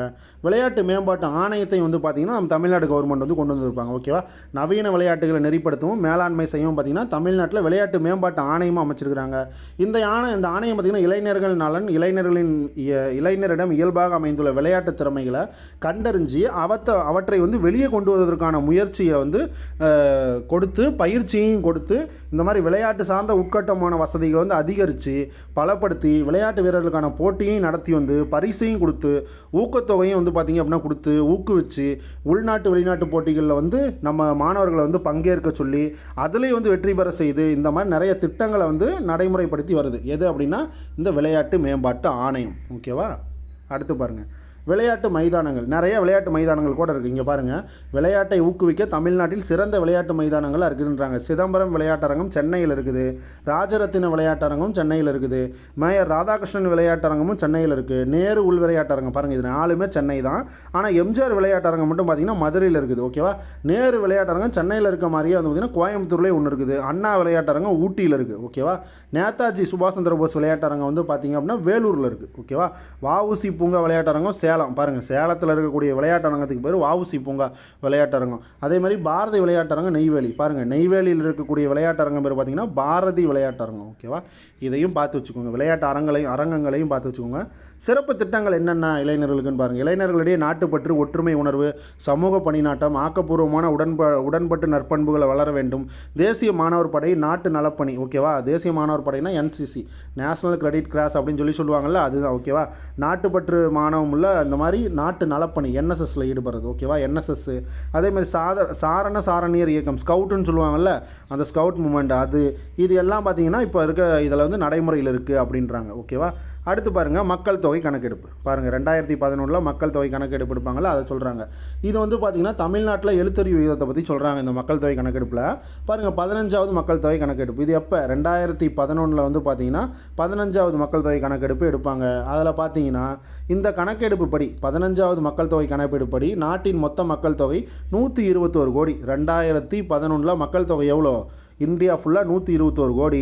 கடந்த 10 ஆண்டுகளில் பார்த்திங்கன்னா மக்கள் தொகை 18 கோடி அதிகரித்துள்ளது. இந்த கணக்கெடுப்பின்படி தமிழகத்தின் மக்கள் தொகை ஓகேவா 7 கோடியே 21 லட்சம் பேர் இருக்கிறாங்க. ஓகேவா, அதான் இங்கே சொல்கிறாங்க. தமிழகத்தோட மக்கள் தொகை எத்தனை பேர்? 7 கோடியே 21 லட்சம் பேர் இருக்கிறாங்க அப்படின்றாங்க. ஓகேவா, 7.21 கோடி பேர். இதில் ஆண்கள் பார்த்திங்க அப்படின்னா 3 கோடி பேர். ஓகேவா, 3.61 கோடி பேர். பெண்கள் பார்த்திங்கன்னா 3.59 கோடி பேர். மக்கள் தொகையில் தமிழ்நாடு இந்தியாவில் 7வது இடத்துல இருக்குது. ஓகேவா, மக்கள் தொகை பார்த்திங்கன்னா தமிழ்நாட்டில் இந்தியா பார்த்திங்க அப்படின்னா 7வது இடத்துல இருக்குது. ஓகேவா, இந்தியாவில் நம்ம தமிழ்நாடு எத்தனாவது பிளேஸு? 7வது பிளேஸ் இருக்குது. இது 2001 ஆண்டை விட பார்த்திங்கன்னா 15.60% அதிகம்ன்றாங்க. ஏன் அப்படின்னா 2001 பார்த்திங்கன்னா தமிழ்நாட்டோட மக்கள் தொகை கம்மியாக தான் இருந்திருக்கும். ஆனால் இப்போ பார்த்திங்கன்னா 5% கூடியிருக்கு அப்படின்றாங்க. அதுதான் சொல்ல வராங்க. அடுத்து பாருங்கள், விகித மாற்றம். தமிழகத்தில் 6 வயதுக்குட்பட்ட குழந்தைகளோட தொகை கடந்த 10 ஆண்டுகளில் 9.56% குறைஞ்சிருக்குன்றாங்க. ஏன் அப்படின்னா பாலின விகிதம் 1000 ஆண்களுக்கு 995 என்ற பெண்கள் விகிதத்தில் உள்ளது. ஓகேவா, பாலின விகிதம் 1000 ஆண்களுக்கு 995 பெண்கள் என்ற விகிதத்தில் உள்ளது. தேனி, தருமபுரி, சேலம், நாமக்கல் ஆகிய மாவட்டங்களில் கடந்த 10 ஆண்டுகள் பார்த்திங்க அப்படின்னா குழந்தை பிறப்பு விகிதம் கணிசமாக கூடியுள்ளதுன்றாங்க. அதுக்கு மாறாக பார்த்திங்கன்னா அரியலூர், கடலூர், பெரம்பலூர், கோவை, விழுப்புரம், திருவண்ணாமலை மாவட்டங்களில் இந்த ரேஷியோ குறைஞ்சிருக்கு அப்படின்றாங்க. ஓகேவா, குழந்தை பிறப்பு விகிதம் குறைஞ்சிருக்குன்றாங்க. மக்கள் தொகை அடர்த்தி 1 சதுர கிலோமீட்டருக்கு பார்த்திங்கன்னா தமிழ்நாட்டில் 555 பேர் இருக்கிறாங்க அப்படின்னு சொல்லுது. அதுவே இந்தியாவில் எவ்வளோ பேர் இருப்பாங்க? 382 பேர் இருப்பாங்க. நம்ம ஜியாகிரஃபி புக்கில் எக்கனாமிக்ஸ் புக்லையும் படிச்சிருப்போம். ஓகேவா, அதையும் பார்த்து வச்சுக்கோங்க. அடுத்து பாருங்கள், எழுத்தறிவு. தமிழ்நாட்டு மக்கள் தொகை வந்து பார்த்திங்கன்னா எழுத்தறிவு வந்து பார்த்திங்கன்னா 80% வந்து எழுத்தறிவு பெற்றிருக்கிறாங்க அப்படின்னு சொல்கிறாங்க. ஓகேவா, 80% மக்கள் வந்து பார்த்திங்கன்னா எழுத்தறிவு பெற்றிருக்காங்கன்னு சொல்கிறாங்க. ஓகேவா, நம்ம புக்கிலேயே வந்து போட்டிருப்பாங்க 80.09% அப்படின்னு கொடுத்துருப்பாங்க. ஸோ அதை வந்து பார்த்து வச்சுக்கோங்க. இதில் ஆண்களோட கல்வி அறிவு பார்த்திங்கன்னா 86.81% அப்படின்றாங்க. பெண்களோட கல்வி அறிவு பார்த்திங்க அப்படின்னா 73.86%ன்றாங்க. ஒட்டுமொத்த கல்வி அறிவு இந்தியாவோட ஒட்டுமொத்த கல்வி அறிவு எவ்வளவு? 74.04 அப்படின்ட்டு நம்ம எக்கனாமிக்ஸ் புக்லையும் நம்ம இந்த புக்கு நம்ம ஜாகிரஃபி புக்லையும் கொடுத்துருப்பாங்க. ஓகேவா, 74.04ன்ட்டு. ஆனால் இங்கே காமனாக வெங்கடேசன் சார் புக்கில் 74ன்னு கொடுத்துருப்பாங்க. எல்லாத்தையும் பார்த்து வச்சுக்கோங்க. ஓகேவா, சரி, அடுத்து பாருங்கள். தமிழ்நாட்டின் கல்வி அறிவு விகிதம் 1921ஆம் ஆண்டிலிருந்து அகில இந்திய சராசரியை தொடர்ந்து அதிகரித்தே வந்துள்ளது. பாருங்கள், 1921லேருந்து இந்தியாவோட நம்மளதில் வந்து பார்த்திங்க அப்படின்னா அதிகமாகிட்டே இருக்குது அப்படின்னு சொல்கிறாங்க. ஓகேவா, சரி, பாருங்கள். இந்திய விடுதலைக்கு பிறகு தமிழக எழுத்தறிவு விகிதம் தேசிய அளவை காட்டிலும் வெகுவாக உயர்ந்து வருகிறது அப்படின்றாங்க. ஓகேவா, ஆக்சுவலாக இது வந்து தமிழ்நாடு கிடையாது. ஓகேவா, இதுதான் வந்து பார்த்திங்க மேலே இருக்கிறது பார்த்திங்க அப்படின்னா இந்தியான்னு வரும். ஓகேவா, கீழே இருக்கிறது தான் வந்து பார்த்திங்க அப்படின்னா தமிழ்நாடுன்னு ஒரு மாற்றி கொடுத்துருப்பாங்க. ஓகேவா, சரி, இதில் பாருங்கள். இந்த மாதிரி ஒவ்வொரு மக்கள் தொகை கணக்கெடுப்புலேயும் வந்து பார்த்திங்க அப்படின்னா தேசிய அளவை விட நம்ம தமிழ்நாட்டோட எழுத்தறிவு விகிதம் அதிகமாகவே இருக்குது அப்படின்றாங்க. பாருங்கள், 7.10% வந்து இந்தியாவில் இருந்துச்சுன்னா நம்ம இது 10.40% இருக்கும். ஓகேவா, எப்போ? 1921. அதுவே 2001 பாருங்களேன். 2001 என்ன சொல்லியிருக்காங்க? தேசிய அளவில் பார்த்திங்கன்னா 65.88% தான் இருக்குது. ஓகேவா, இது ஆக்சுவலாக மாற்றி கொடுத்துருப்பாங்க, இதை பார்க்காதீங்க. ஓகேவா, 65.88%. ஆனால் இந்தியா நம்ம தமிழ்நாட்டில் பாருங்கள் 73.45% இருக்குது. ஓகேவா, அதே மாதிரி இந்தியாவில் வந்து பார்த்திங்க அப்படின்னா 74% 2021. ஓகேவா, 2011 வந்து பார்த்திங்க அப்படின்னா இந்த மாதிரி வந்து ஓகேவா 74.4% வந்து எழுத்தறிவு விகிதம் இருக்குதுன்றாங்க. 74.04. ஓகேவா, அதுவே தமிழ்நாட்டில் எவ்வளவு? 80.33ன்றாங்க. ஓகேவா, இதையும் பார்த்து வச்சுக்கோங்க. ஒரு சில டேட்டாவில் வந்து பார்த்திங்கன்னா 80.09ன்னு கொடுத்துருப்பாங்க. இதையும் பார்த்து வச்சுக்கலாம். அதே மாதிரி 80.33ன்னு கொடுத்துருக்காங்க. இதையும் பார்த்து வச்சுக்கோங்க. ஓகேவா, சரி, அடுத்து பாருங்கள். மக்கள் தொகை கணக்கெடுப்பு அறிக்கைகள் இவங்க வந்து எப்படி அறிக்கை பண்ணுறாங்க அப்படின்றது. தமிழ்நாட்டை விட கேரளம், மராட்டியம் ஆகிய 2 மாநிலங்கள் மட்டுமே கல்வியறிவு விகிதம் அதிகமாக இருக்குன்றாங்க. பாருங்கள், தமிழ்நாட்டை விட கேரளாவும் மகாராஷ்டிராவும் பார்த்திங்கன்னா இந்த மாதிரி கல்வியறிவு விகிதத்தில் அதிகமாக இருக்குன்றாங்க. ஓகேவா, அதனால் அதை பார்த்து வச்சுக்கோங்க. பாருங்கள், சாதனையாளர் பட்டியலில் வந்து பீட்டர் அல்போன்ஸை பற்றி பார்க்க போகிறோம். ஓகேவா, ஏன்னா இந்த பீட்டர் அல்போன்ஸ் தான் வந்து பார்த்திங்க அப்படின்னா இந்த கேந்திரியா பள்ளிகள், அதுக்கப்புறம் பார்த்திங்க அப்படின்னா நம்ம நவோதயா பள்ளிகள், இது எல்லாமே வந்து தமிழ்நாட்டுக்குள்ளே கொண்டுட்டு வரணும்னு போராடி இருப்பார். ஓகேவா, பாருங்கள், குடும்ப பின்னணி. பீட்டர் அல்போன்ஸ் வந்து பார்த்திங்கன்னா செல்வமும் செல்வாக்கும் மிக்க படித்த பண்ணையார் குடும்பத்தில் 1950 ஜூன் மாதம் 10ஆம் தேதி வந்து பார்த்திங்கன்னா பிறகுறார். ஓகேவா, 1950 ஜூன் மாதம் 10ஆம் தேதி பிறகுறாரு. அவருடைய தந்தை பார்த்திங்கன்னா சாமிநாதன், நெல்லை மாவட்டம் சங்கரன்கோயில் தாலுக்காவில் முதலாக முதுகலை பட்டம் பெற்றவர். யார்? அவங்களோட அப்பா. ஓகேவா, சாமிநாதன் வந்து அவங்களோட அப்பா. ஓகேவா, அந்த சாமிநாதன் என்ன பண்ணுறாரு? நெல்லை மாவட்டத்தில் சங்கரன்கோயில் தாலுக்காவில் முதலாக முதுகலை பட்டம் பெற்றவர் யாருன்னா நம்ம பீட்டர் அல்போன்ஸோட அப்பா தான். ஓகேவா, அல்போன்ஸோட தாய் வழி தாத்தா எக்ஸ்பெக்ஸ். ஓகேவா, எபெக்ஸ் மூப்பனார் சங்கரன் கோயில். ஓகேவா, எபெக்ஸ் மூப்பனார் சங்கரன் கோவில் தாலுக்காவில் முதன்முறையாக வருமான வழி செலுத்தியவர். பார்த்தீங்களா, அவங்களோட தாய் வழி தாத்தாவும் ஒரு பெரிய ஆளாக இருந்திருக்கிறாரு. எபெக்ஸ் மூப்பனார் சங்கரன் கோவில் தாலுக்காவில் முதலாக வருமான வழி செலுத்தியவர் யாருன்னா அவங்க தாய் வழி தாத்தா எபெக்ஸ் மூப்பனாரும். ஓகேவா, அதுக்கப்புறம் பீட்டரின் பெரியய்யா ஞானப்பிரகாசரும் ஒரே சமயத்தில் ஜில்லா போர்டு உறுப்பினர்களாக பணியாற்றுவார்கள். பார்த்தீங்களா, இவங்களாம் வந்து ஒரே டைமில் வந்து ஜில்லா போர்டில் பணியாற்றணுங்க அப்படின்றாங்க. காங்கிரஸ் அரசாங்கத்திட நில உச்சவரம்பு சட்டம் கொண்டு வந்தப்போ பீட்டர் அல்போன்ஸோட பண்ணையார் குடும்பம் உபரியாக இருந்த 280 ஏக்கர் நிலத்தை வந்து கவர்மெண்ட்டிட்ட கொடுத்துட்றாங்க. யார்? நம்ம பீட்டர் அல்போன்ஸோட குடும்பம்.